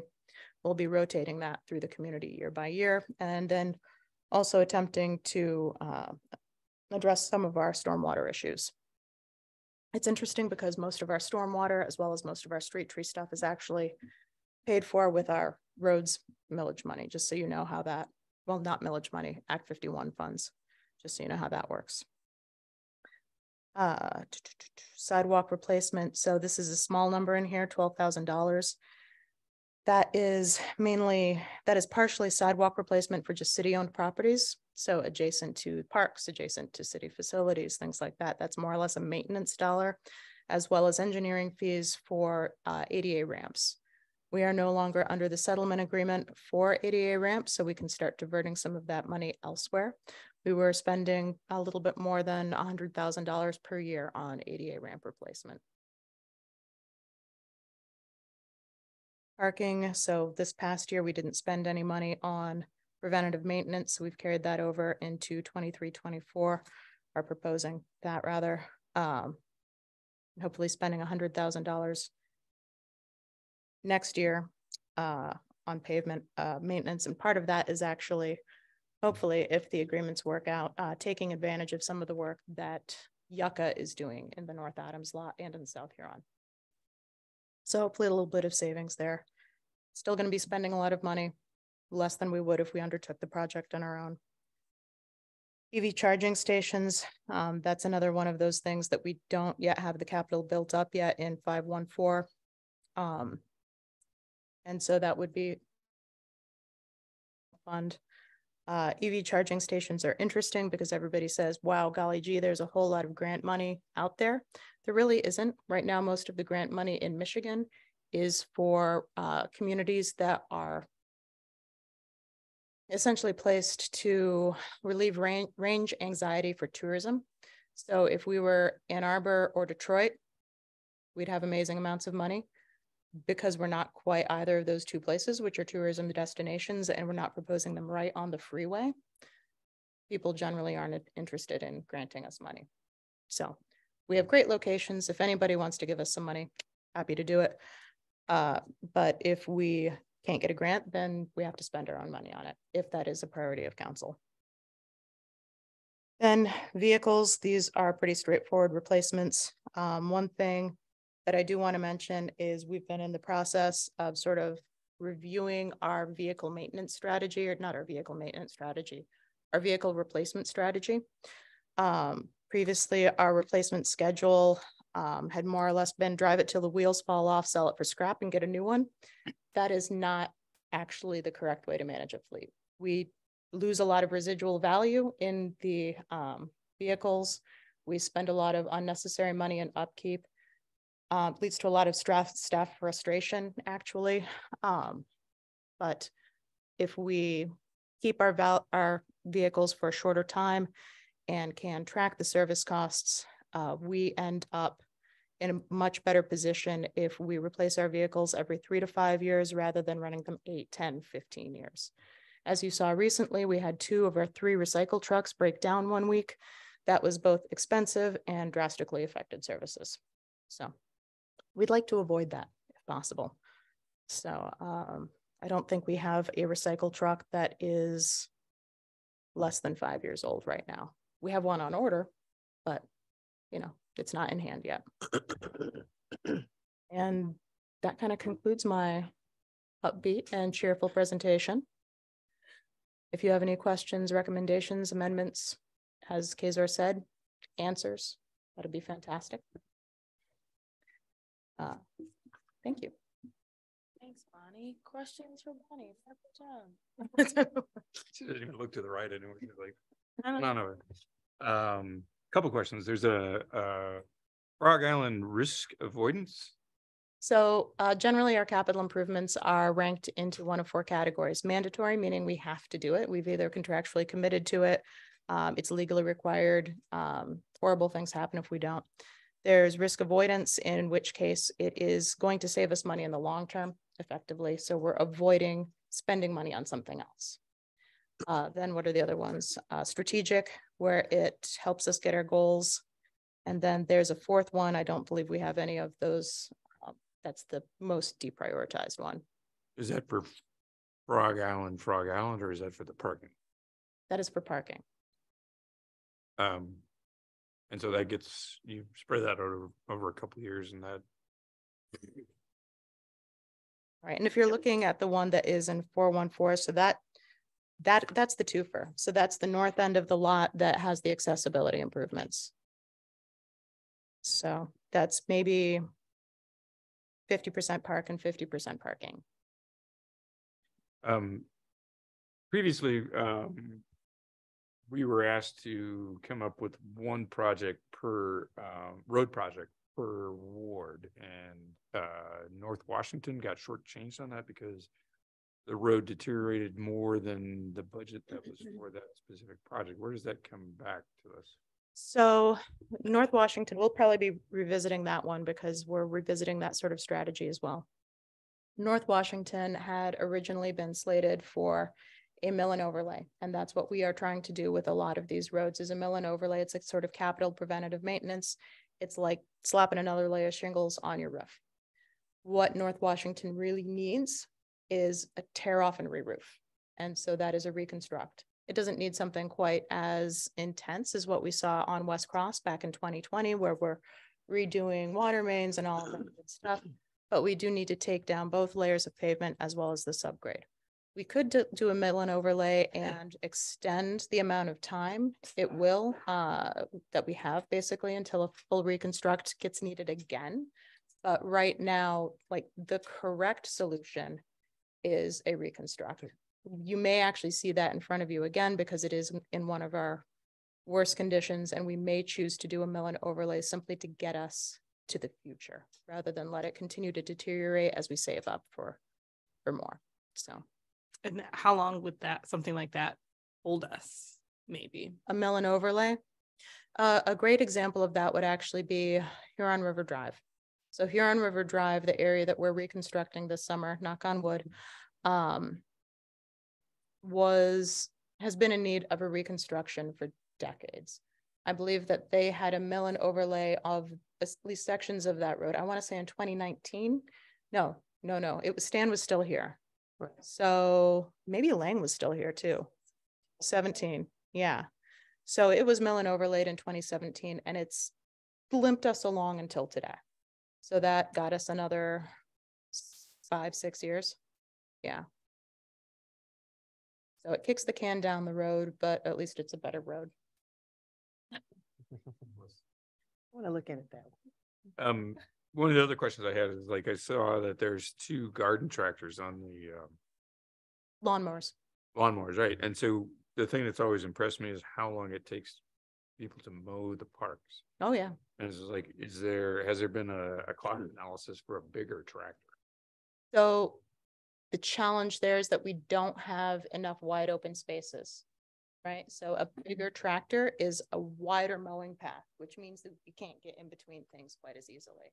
And then we have to take more time out to go and switch the tractors and get a different track, and that really is the most efficient way to do it, because I see these guys flying across open fields. Yep. And it's like, it takes them a day to do a park. Yeah. Do a park, right? Yeah. And we might look at some things like there are trailers that you can get that we've used in certain cases.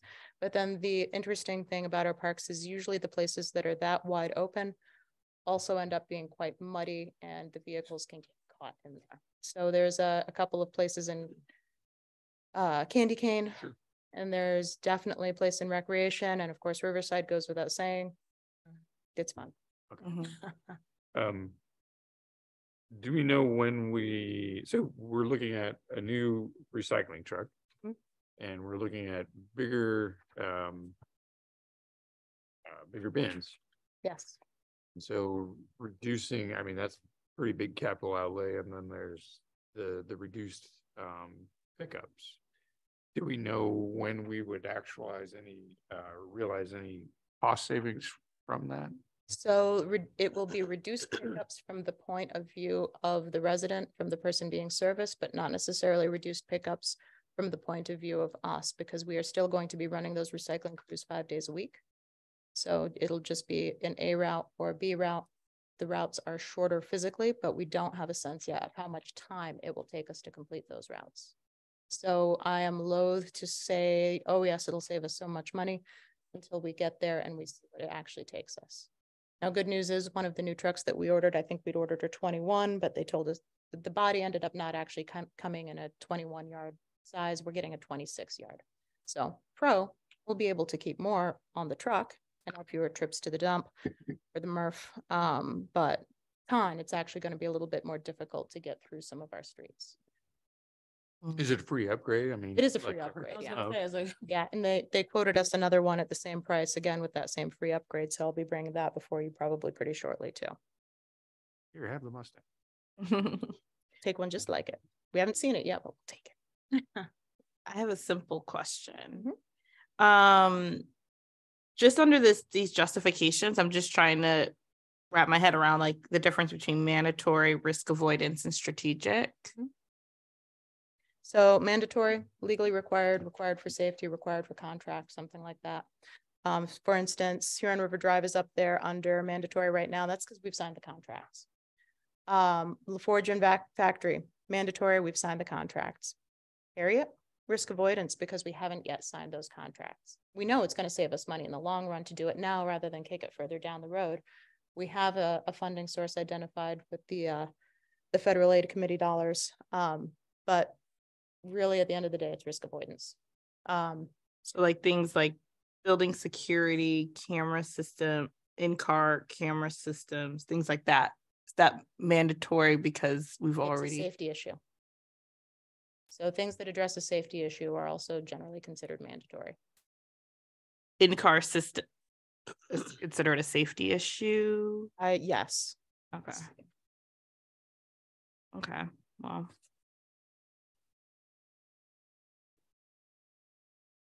I guess it's a safety issue for whom? I don't know. I'm not trying to like, we don't have to get that so deep into it all right now. I'm just trying to figure out. So anyway, things like that was like tripping me up because I was like, okay, I understand when it's like, okay, yes, like Penn Dam, we already have, like, we've already, signed that. So that makes sense to me. Yep. And that's why I'm just trying to get a sense of what those differences are. Cause then that helps me to be able to understand them a little bit more. Sure. So the in-car camera system, I'm sure that the chief can speak a little bit more to that. I don't have the budget sheet with me. I believe we've actually already signed a contract for several years of service on that one. And that's why you also see that as a 10,000 this year, 10,000 next year, 10,000 the year after. But it's security for all personnel. So, well, all people. So people in the car, people around the car, et cetera. Same thing with bay doors. So the bay doors at YFD are beginning to fail. We need to be able to get our trucks out. Not have it fall on something. Yep. So that's also a safety issue. Well, it's a safety issue in many dimensions. Frog Island accessibility improvements, that's mainly risk avoidance just because the parking lot is in really bad shape. But that could also probably be pushed under strategic. It's right on that sort of knife edge. And so then things under strategic are mainly supposed to be kind of forward facing things that would be nice, but not necessarily dire. Okay. Yeah, it gets us where we know we want to go, but it's not something that is beating down our door. Okay, thank you. Summer Sweet. Is the $0 capital in parks, is that due to moving the proposed 125 amount to the one-time repair of the YFD parking lot? Is that, will those numbers, is that like a change there? There is a change. Is that like where that would be allocated instead of for that project?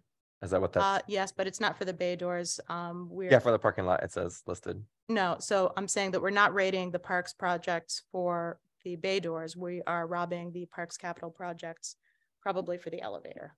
Oh, okay, okay, okay, gotcha. I just didn't know if it, 'cause I just was using the amount as a comparable, but okay, that makes. Robin and Pete. It's parks and mental health. Yeah. So the elevator. All been on this elevator. That's mandatory. Can we just get a fire pole? There's an Sorry, what'd you say? accessibility issue with that. Fire pole. Poor Steve. You could climb a rope to get up and slide down. Additional questions for Bonnie? Well, thank you for the presentation, everyone. I think we have a lot to think about. I was hoping for a little more excitement, but you know, but you know. On the elevator? Yeah, no. Okay. And so before we move on, city manager, so at our next budget session, what do we look for? What's happening in that the next time? So at our next budget session, that will be the second reading. So between this, do you have something you want to say before I? Well, yeah, the next session is when council should have questions ready, and then the second reading, council determined to have at the first meeting on June 6th. So that will be the second meeting. Okay. So we will amend at the next meeting, right? Any amendments? Questions, changes. Yep, changes. And then we'll bring it back at the June meeting for the final approval. Thank you. So I wanted that to be clear for everyone to know Yes. that if there are changes, there are things Right. that we want to see different. Between now and our next meeting, you should be thinking about that, maybe getting questions out to staff. So that we can see if those things are feasible, if they make sense, what we can do. So we bring it back in the next meeting to discuss as a council. To make Absolutely. So if you have any questions, we welcome you submitting them in advance, because we may have to search out accounts, and different things to see if it's, even possible, so that we can have a productive discussion on the 16th. And so that would include things that aren't necessarily listed on here in terms of the kind of line items that we see, but might be Something- related to the goals or things that we. Correct. named. Okay. And then we might be able to have that discussion of where we could find that, and then it'd make it easier for you to make the amendment, because we've already discussed it. We know which account, we know where we're moving around. Cool, thank you. Well, we have our homework to do. Our ordinances, Councilmember Sweet, you have our first ordinance. Resolved by the council of the city of Ypsilanti that the proposed ordinance entitled 2023-24 tax levy ordinance be approved on first reading, and I so move. Work. It's been moved and supported. Do you have any presentation on this? Anything from staff for us? Yeah, I know what it is. Yeah. Okay, all right. Questions? Representative, is your hand up? Was your I hand up? did. I Yeah. don't have a question. I just have a comment. I just want to remind people that, there's the millage rate that's shown here is not the whole story to our taxpayers, and that this is just the city and not what comes from the county and the school district and all of that. And I was looking at this past week, and that totals about 66 mills for our residents. And you look at that across the state, and we're pretty high. There are people that are higher. There are cities that are higher, like Hamtramck and Highland Park, but we know where they stand in terms of being bankrupt or nearly so. So, most places are running between 40 and 50.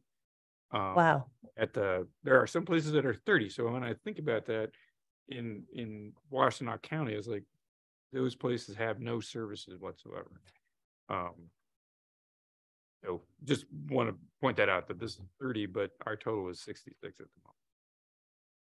Thanks for that. I'm going to open the public hearing. No one in the audience, if there's anyone online who would like to address council. Nobody ever shows up for budget. I know they hate this part. If anyone, participating virtually would like to make comment during the public hearing for the tax levy, please raise your hand now. No hands are raised. All right, Councilmember Sweet.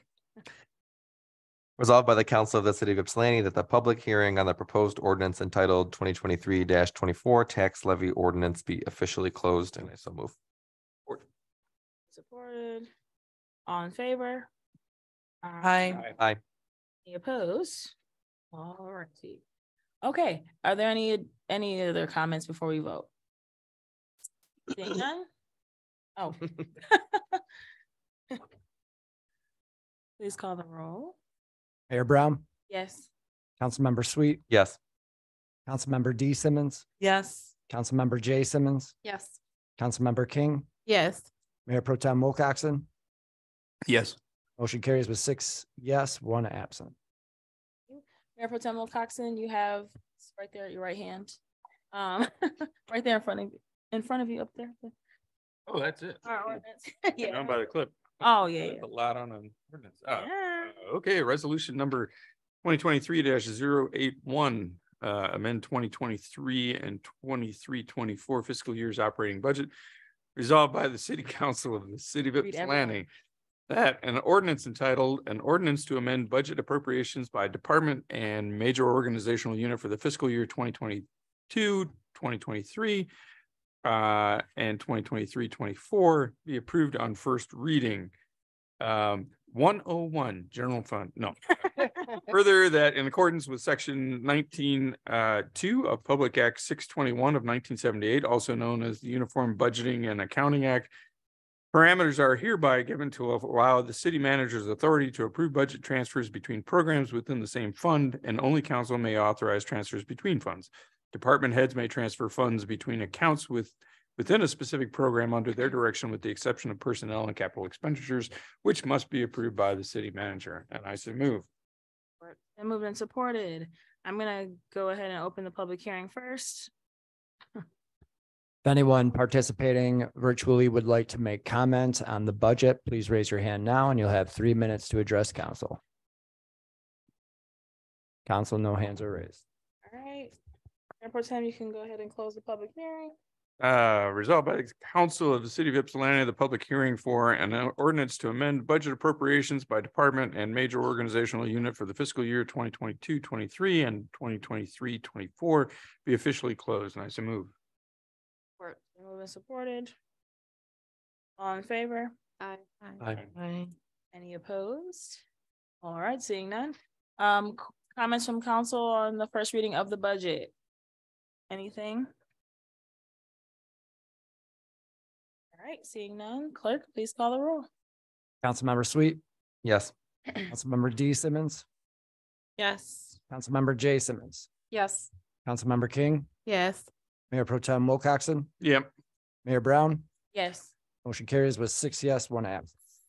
Councilmember J Simmons, you have our next ordinance. Resolution number 2023-083, resolved by the Council of the City of Ypsilanti, that an ordinance entitled, an ordinance to impose a moratorium on issuance of marijuana permits for sale or dispensing of marijuana in the City of Ypsilanti for 180 days be approved on first reading, and I so move. Or Supported.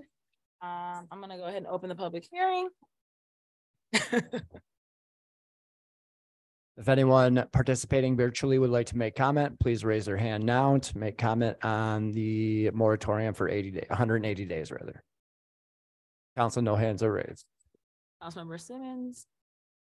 Resolution number 2023-084, resolved by the Council of the City of Ypsilanti that the public hearing for an ordinance entitled, an ordinance to impose a moratorium on issuance of marijuana permits for sale or dispensing of marijuana in the City of Ypsilanti for 180 days be officially closed, and I so move. or Supported, all in favor? Aye. Aye. Is anybody opposed?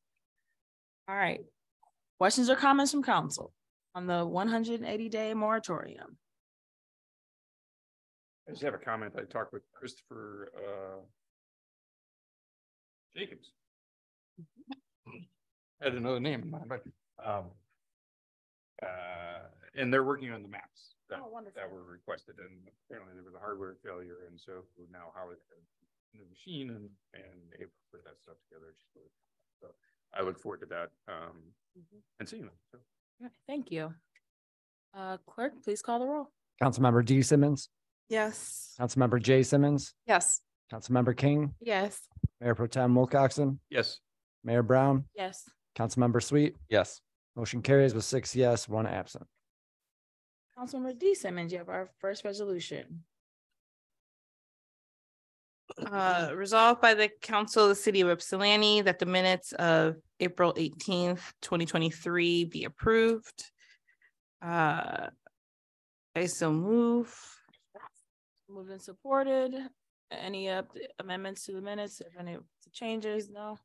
Did have one change, under council proposed business for what I had.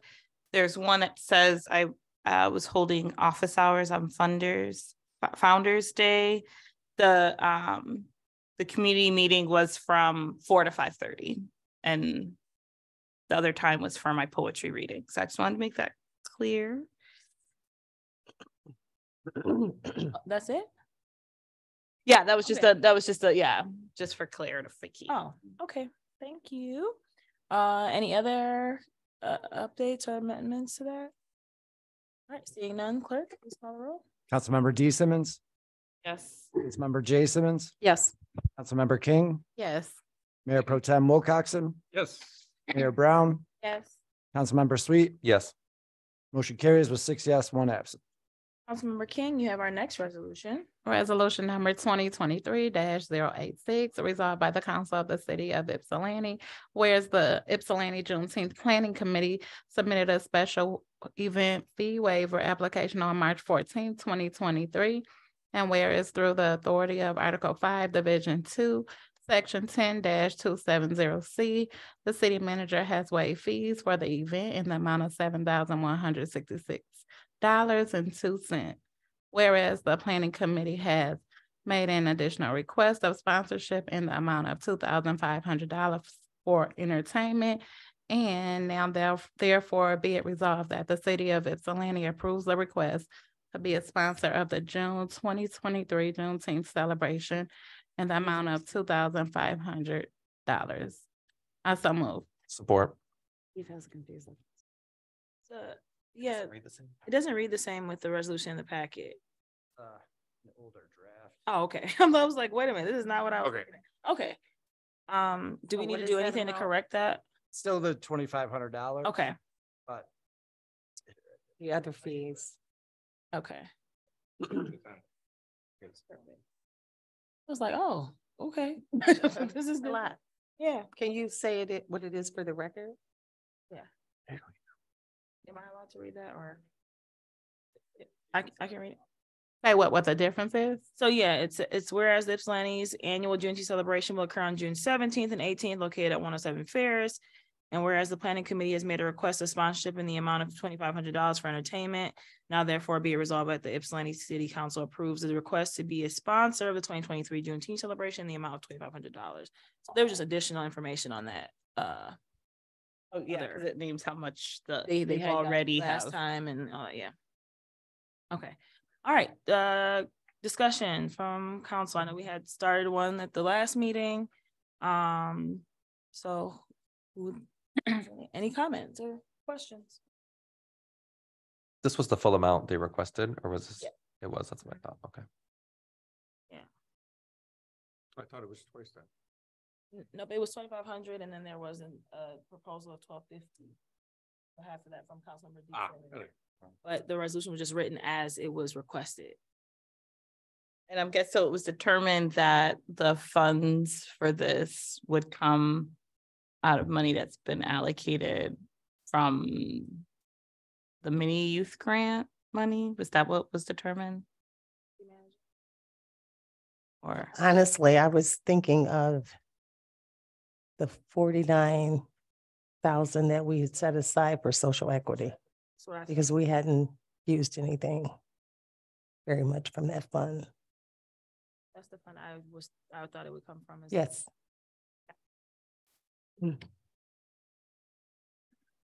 Additional comments, questions? Seeing none, Clerk Kalanga. Councilmember J Simmons, Yes. Councilmember King, Yes. Mayor Pro Tem Wilcoxen, Yes. Mayor Brown, Yes. Councilmember Sweet, Yes. Councilmember D Simmons. Yes. Motion carries with 6 yes, 1 absent. Thank you. And I think if I don't know if Trisha's out there, I know she was planning to attend today, but congratulations. Councilmember D Simmons, you have the right, yeah. I messed myself up with the Simmons. Okay, D Simmons, you have the last one. All right, resolved by the Council of the City of Ypsilanti, whereas the City of Council of Ypsilanti recognizes that bees and other pollinators are integral to pollination of a wide diversity of native vegetation and food crops, whereas pollinator populations and water resources are threatened due to habitat loss, pathogens, parasites, and widespread use of pesticides, including neonicotinoids and other toxic chemicals. Whereas research suggests that bees and other pollinators make use of less intensively maintained lawn spaces, whereas reduced frequency of mowing has been shown to have direct and indirect benefits to pollinator species, including availability of more floral resources, less production of emissions from fossil fuel powered equipment, thank you, reduced noise from powered equipment, reduced compaction of soil, and associated improved stormwater infiltration.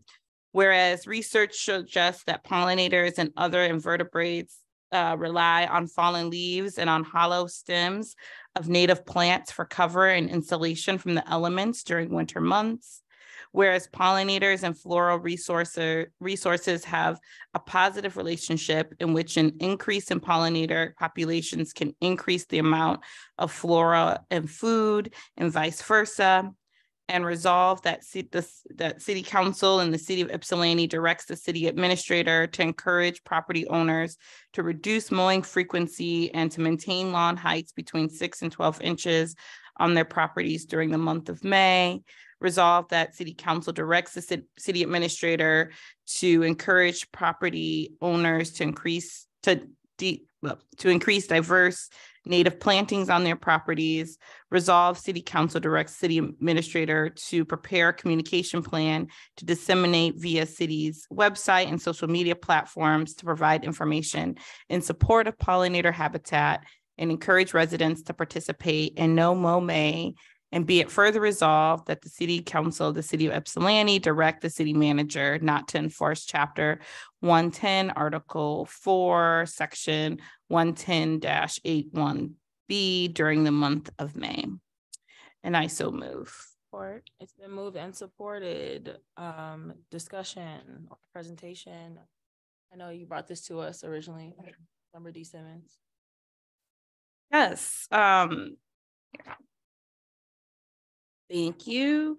Thanks. One question I have is whether it's possible in the resolution to somehow like have it come back. So for, because we're doing this obviously late for May, seeing that we're in May.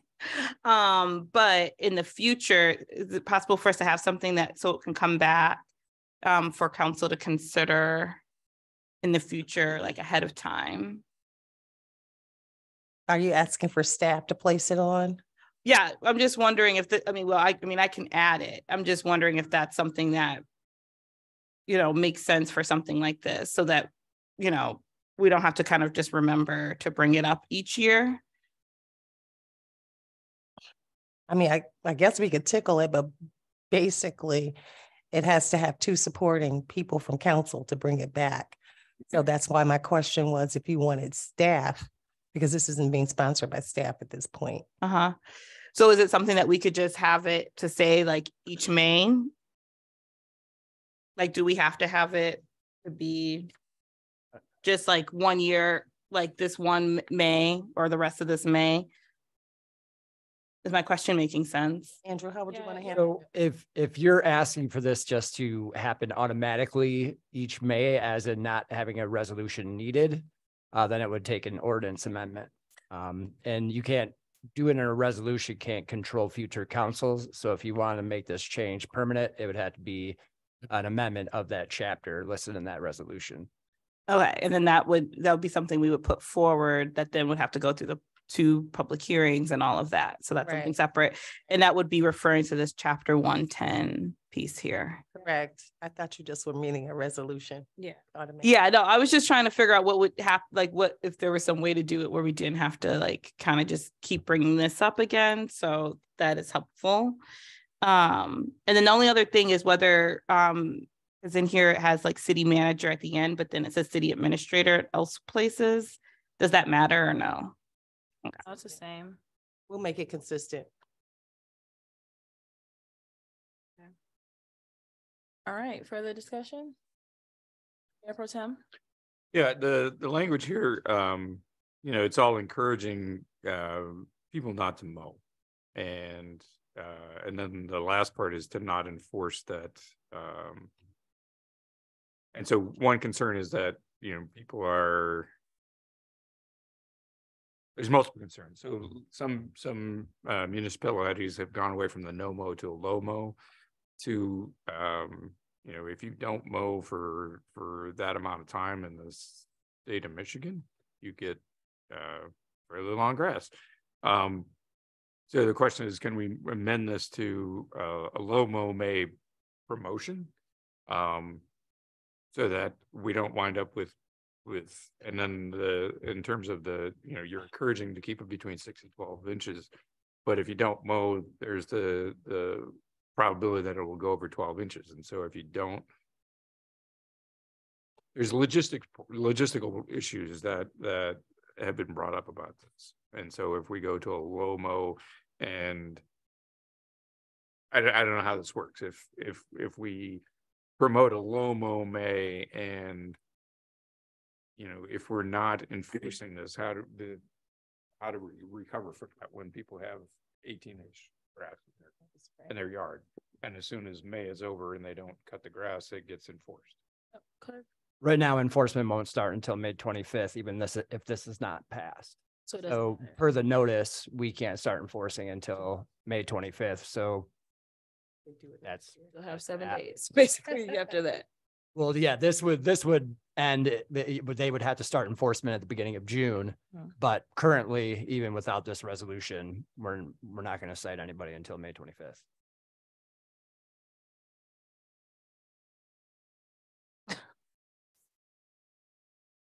Can I just say, like, I mean, because your pause, you know, from my understanding, regardless, this whole, even with this, you know, this ordinance is supposed to be more focused on what people will call like absentee owners, regardless. Like it's supposed to be a way to deal with when people are just like kind of like abandoning their yard space, and it's creating you know, other issues, and that this is one of the ways that then the city can try to enforce those kinds of things. Like, so those folks aren't participating in No Mow May regardless, right? So I just, well, you know, because I obviously you know, have overall feelings about, you know, how much the city enforces like people's property where they're living and acting anyway.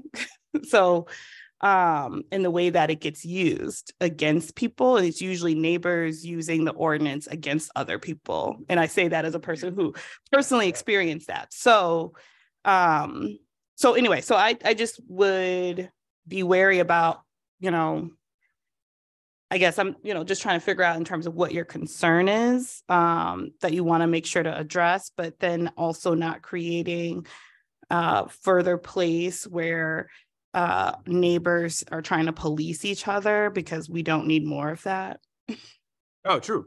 But when I look at things like, you know, the fossil fuels for power equipment, if people let their grass grow and then they come back, we're not necessarily realizing any net improvement on fossil fuel use, because then you're going to have to like use the fossil fuels to cut even higher grass. And so Mhm. using it to maintain at a medium point versus letting it go and then having to, mow the thing 5 times, well, you haven't saved it.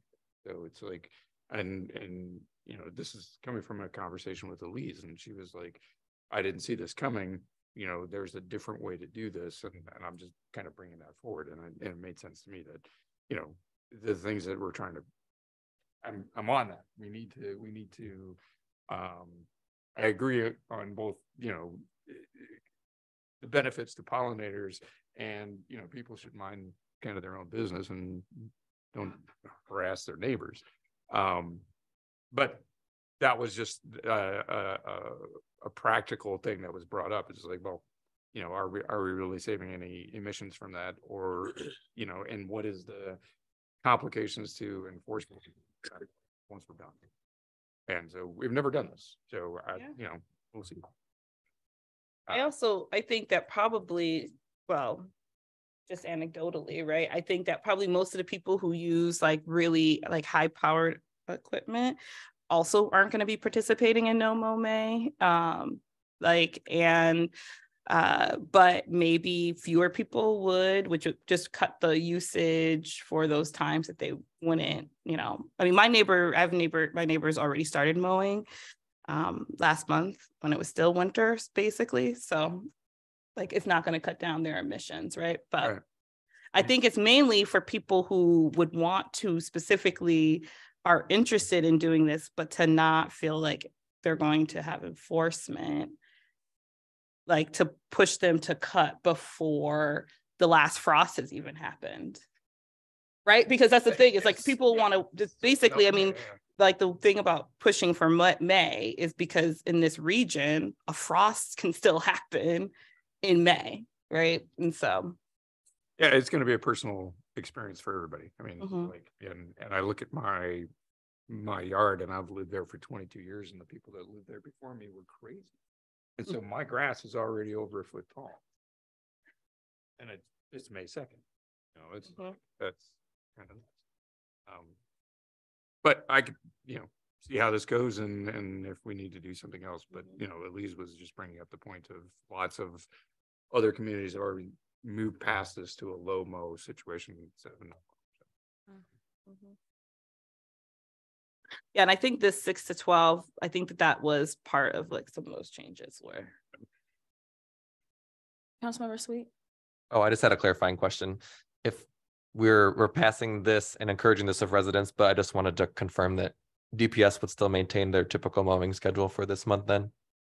To upkeep parks and public spaces then? Right?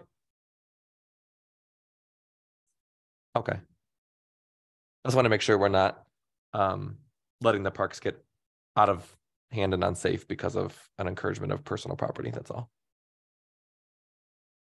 Yeah, that was, I mean, well, yeah. Just that to was clarify. that's a good question because it came, I was talking about this because as I was like talking about it with my neighbor and the park was being mowed at that time because we live right by the park. So, and so that did come up and I was like, well, I'm not sure what that practice or process is. And obviously because this, I was like, well, this hasn't even passed yet. And so, mowing's already happening. So I think that that's something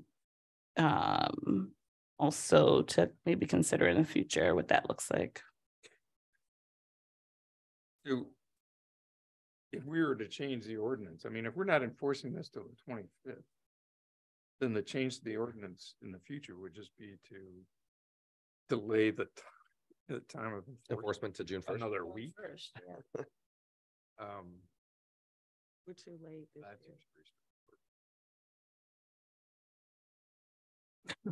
I don't know how to answer. Yeah. Okay. That was just me. Yeah, I'm like, I don't know how to answer that. Yes. Yeah. So it's like, because enforcement typically doesn't start Until May 25th anyway, so it'd be a week. Yeah. Cool. I love that this is the most controversial thing. I know for tonight, right? Okay. Additional thoughts, questions, anything? All right, Clerk Kalanga. Councilmember King, Yes. Mayor Pro Tem Wilcoxen, Yes. Mayor Brown, Yes. Councilmember Sweet, Yes. Councilmember D Simmons, Yes. Councilmember J Simmons. Oh. she's up there. Motion carries with 5 yes, 2 absent. Thank you. Okay. Board and commission liaison reports, police advisory commission. Did they meet last week? Yeah, YPAC chief, because Roland's out today, so. Do you have anything from the meeting? Oh, well, please. Good I don't evening. have anything. It wasn't there. I know, I'm like, I don't know. I was in Mexico. World traveler. Oh, yeah, right. You're the world traveler. Good evening. Good afternoon, council. Thank you for allowing me to speak. We did conduct our YPAC meeting. Some very interesting topics took place. We discussed different measures in which the council could be really utilized. There was some concern about, our intent and purpose. So we reiterated the 8 points from the ordinance, and then made some suggestions about how we're going to utilize the committee that was consistent with my original message, and that is bringing the community into some of the things we're doing. So we're already made plans with human resources to take members of the committee and make them a part of our hiring process and interviewing new hires. And then also we want to take essentially do a report card from the community. We want to identify some key performance indicators on our officers and allow citizens in any contact to be able to essentially grade our officers and use the committee to gather all of that information and make it actionable information.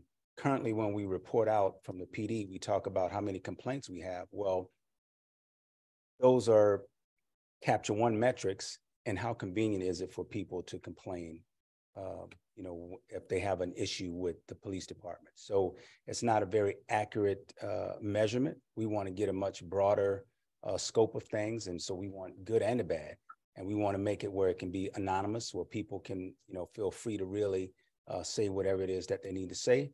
And we feel like that's important. And then we can use that information to put out to the public so that they can see, okay, this is where we are, here's where we want to improve.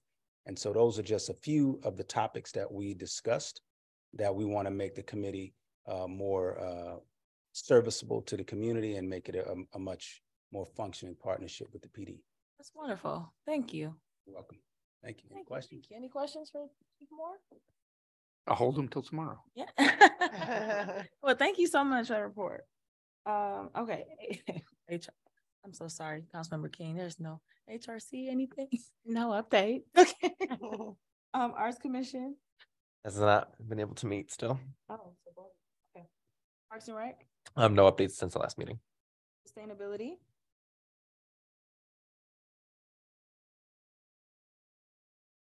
Like, oh, it was canceled.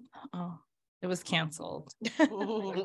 HDC. All right. Planning. Planning Commission met, the only major thing on there, the only item on the agenda other than, was, again, there's a towing company that's, got property now on South, Mansfield, South Michigan Avenue. And one of the things about that property is that they have to have a stormwater, plan in place. And so there's a couple things about this is like they have a couple a diesel and gas tank that's going to be above ground stored there, and that's not such a big deal because there's secondary containment that's required of that. But there are going to be vehicles towed to that spot, and they're the result of wrecks, things like that. And so you have leakage and you have normal traffic and things like that. So what needs to happen is there needs to be a plan in place for the runoff, which would then go into our storm sewers. And so our storm sewers are regulated by the state, and we have a permit, an NPDES, to discharge into the Huron River. And so the sticking point here is that this came to the owner of the property late in the process. And so what they proposed is basically the bare minimum for keeping debris and things like that out of the storm drains, but it doesn't really address the issues of having, you know, gas and antifreeze and things like that leaking into the storm drains and then being discharged. And so there was a sentiment that, you know, that this was only brought to the attention and, you know, was because of change in staff and, you know, part of the permitting and things like that. It wasn't brought up to the applicant earlier in the process. And so there was a question of whether or not planning commission could actually do anything about that, because there's an enforcement issue with that, and that's not in their purview. But I think that plan needs to be in place, and from an environmental standpoint and from just a regulatory standpoint for the city, because if that puts us in violation, then that's us. And we can take that up the line, but that poses a problem for us discharging in the stormwater. So, you know, there's ongoing conversations. There was talk about how long that person is then allowed to come up with that discussion, a year or whatever. But they're still working through getting that. But that's a significant thing because that jeopardizes us with the state. Wow. Well, thank you for the thorough report. Sure. Please keep us updated on what we need. All right. ZBA. Thank you. SEMCOG.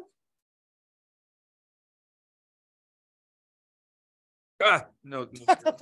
Sorry. Okay. Watts. Oh, Bonnie was looking at me and I was getting. Oh, okay.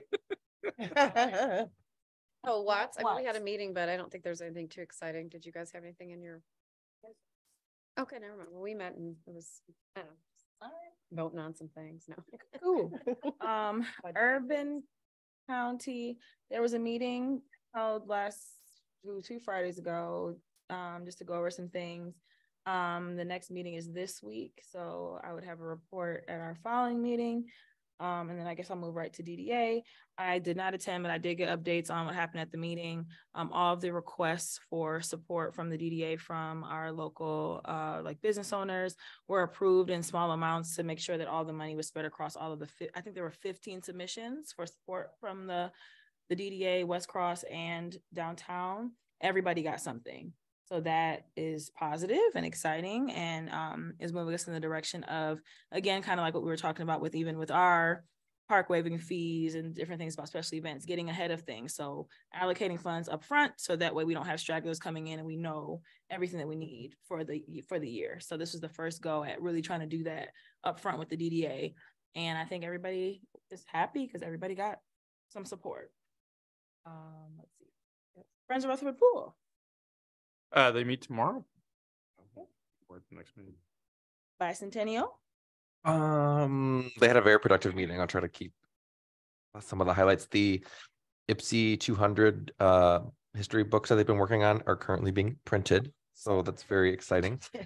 They're going to be putting a call out once they finalize some details to determine what the community would like to see in time capsule that's going to be reburied after they dig up the current one. And they may be coming to us for some funding requests for the summer August 19th event. Thank you. All right, council proposed business. Councilmember King. I don't have anything to report. Thank you. Councilmember D. Simmons. Just a couple of quick things for folks interested in upcoming things or things that could support things in the city. One is the Michigan Alliance for Justice in Climate, which is a statewide table, the Green New Deal Network. And this year, the campaign will focus on utility justice as well, which will include things around water and energy, as well as housing as related to those things. and they're having a relaunch meeting, which is this Thursday, the 4th, from 6 to 7 p.m. You can find information at magicnow.org. And I'm also happy to pass along information for folks who might be interested in learning more.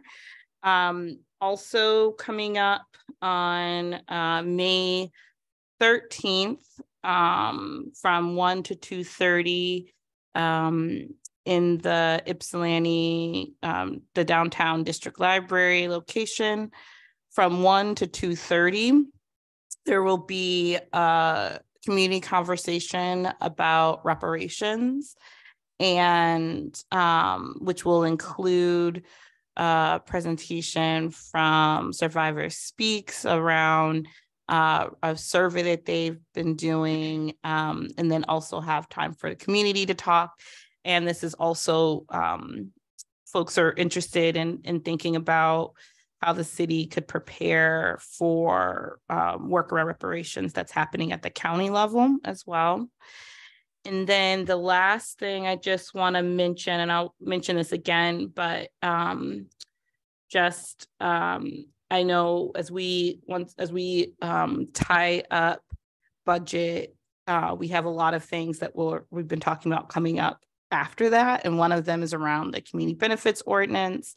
And so just want to say that READY, the Rising for Economic Democracy, and IPSI group will be hosting the reparations conversation, and then also will be hosting a conversation about the community benefits ordinance on Sunday, June 4th, from 12 to 1:30.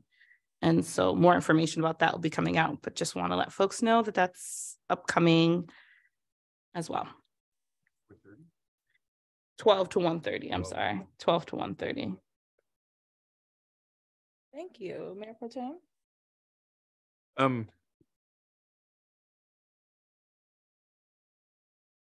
I just thought of something and it just went away. No, I'm good. Oh, nothing? Nothing. Okay. Councilmember Sweet. What do I have? Oh, looking forward to our new recycling bins next week. I'm so excited. Wish I could help deliver some of them if they wouldn't file a grievance against a volunteer. Oh, just kidding. So they're getting dropped off next week. That's exciting. Looking forward to that. And she's obviously not here, and it's a very empty room. But for the record, I'd like to publicly thank Mrs. Annette Kopic for her dedicated almost 30 years of service to our city. That's quite an accomplishment. So that's it. You. Councilmember Jay Simmons. Well, I have an extensive list since the usual. Suspects on. They're short down there. Yes, I want to thank Lieutenant Kopic for her service to our city. Of course, I always appreciate that. I'm excited about the recycle bins as well. It's been my dream. I would love to get those for the trash too. Just one big old bin. Oh, you know, just one bin. One thing at a time. A dream, a dream. Yeah. I was hoping Bonnie heard that. Oh, she didn't. No. Darn. Sorry for Bonnie. I know, but yeah. We're telling you our dreams and wishes.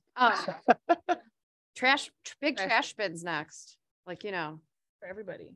Little baby steps. Yeah. There we go. Oh, I'm sorry. When is, I know it said, you know, that there's, obviously we're going to every other week recycling. So when is the schedule going to be posted on the website? Oh, awesome. Okay. Oh my gosh. No, I was just curious. So people, it's like a Sudoku puzzle over there. Yeah, and you could call, but I just thought I would ask. Working. Okay. And then my other thing is, do you think we could start to circulate around those, you know, the speed flat, you know, little signs? Okay, well, could you do it on the 1300 block of Collinwood? Oh my gosh. Like specific. No, I have a someone who's okay, cool. Just had a, you know, a neighbor who reached out and she's okay. She'll be aware of speeding, and so she had made a specific request. Okay, thank you. And I'm going to ask one last question from the same neighbor, but speed limits, the signs for speed limits, I'm assuming that we post them, whatever's minimally required by, I'd say, the state.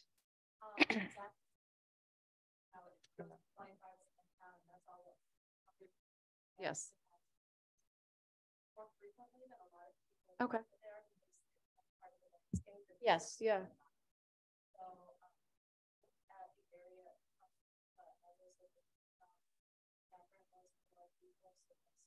Yeah, yep. Okay, no, I appreciate that. Thank you. And I think that's it. While we're asking Bonnie questions, when are speed humps coming? Just in case you're. I was Okay. Wondering.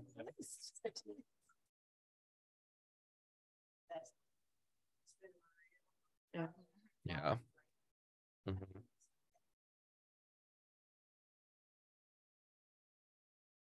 Yeah.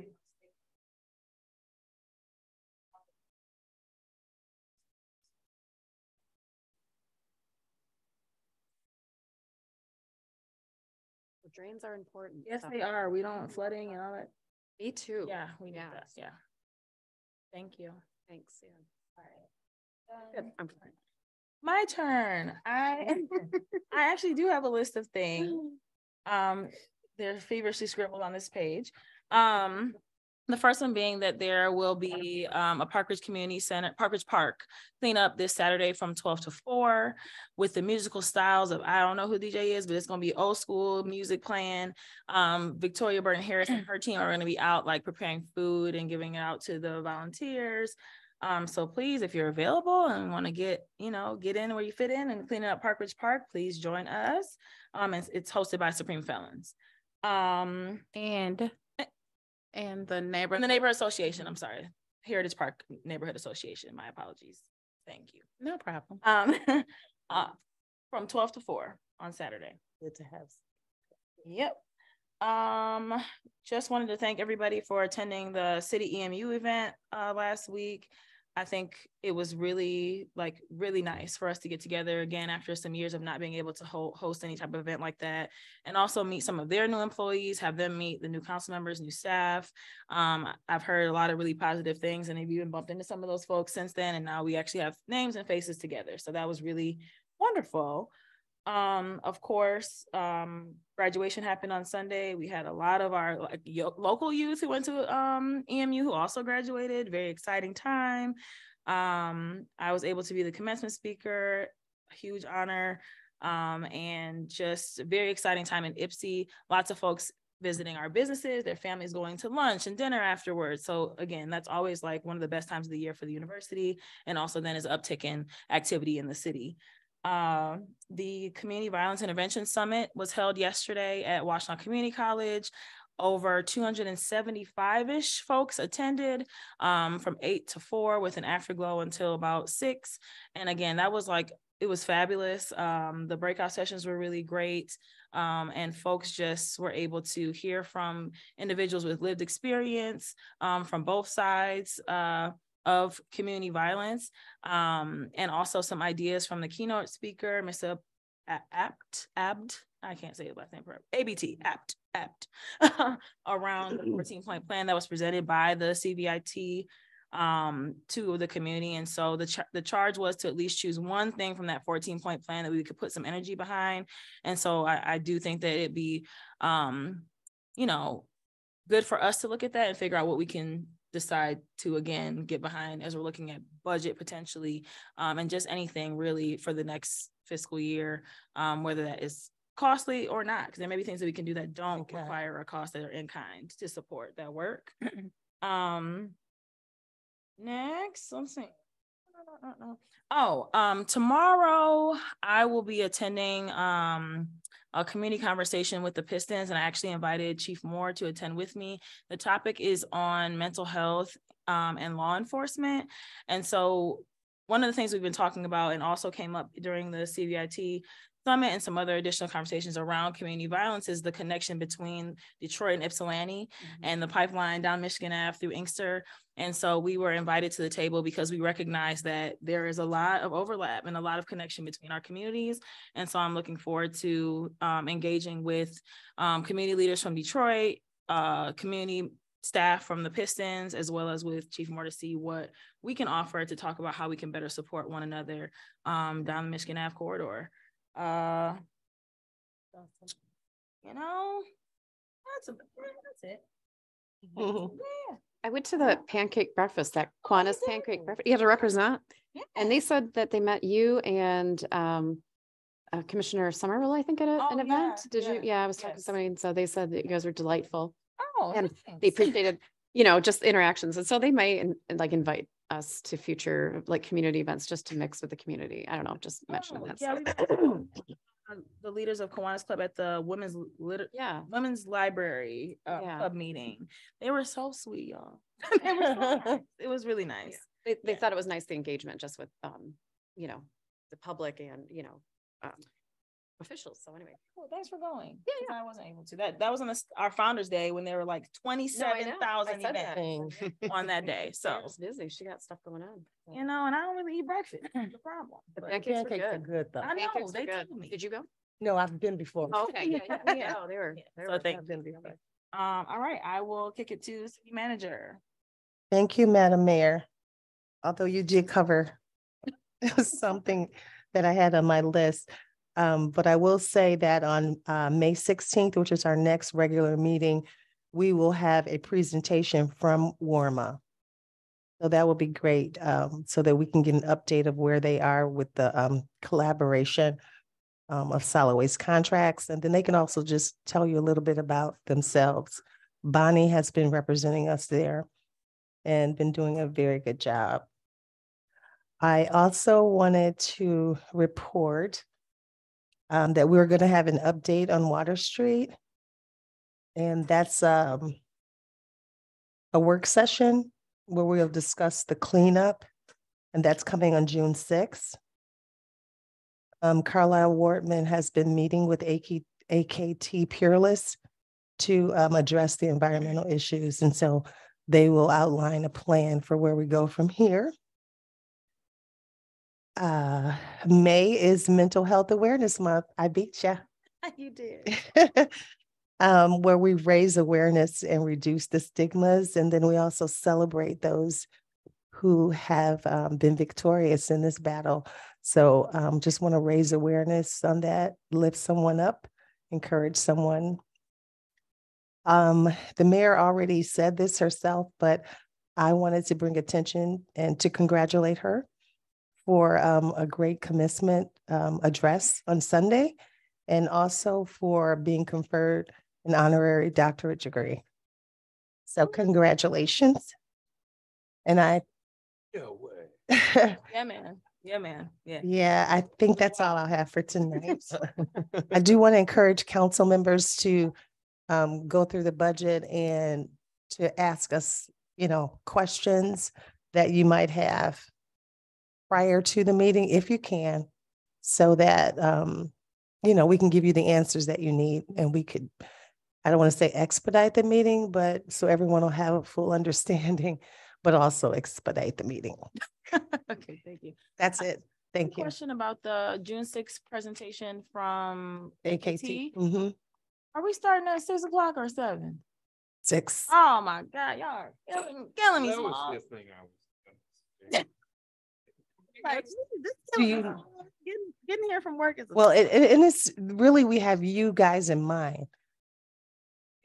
And you know, and the public at the same time, no, so that you can have enough time to spend with the contractor and to be able to answer, to ask and be able to get answers to your questions. Right. When's the last time we had a meeting at 7? So it's only been like 3. We haven't had like any meetings at 7 this year. No, I know. I'm telling you. Yeah. Okay. All right. 6 o'clock. It's just all right. I need to change all. Wonderful. All right. Well, thank you. This is our second opportunity for public comment. If there's anybody on Zoom, because we don't have anyone in the audience here. If anyone would like to make comment on Zoom, please raise your hand now. Council, no hands are raised. All right. Remarks from the mayor. I hope everyone has a wonderful evening. We get to go home. Good night. The meeting is adjourned. 8:37.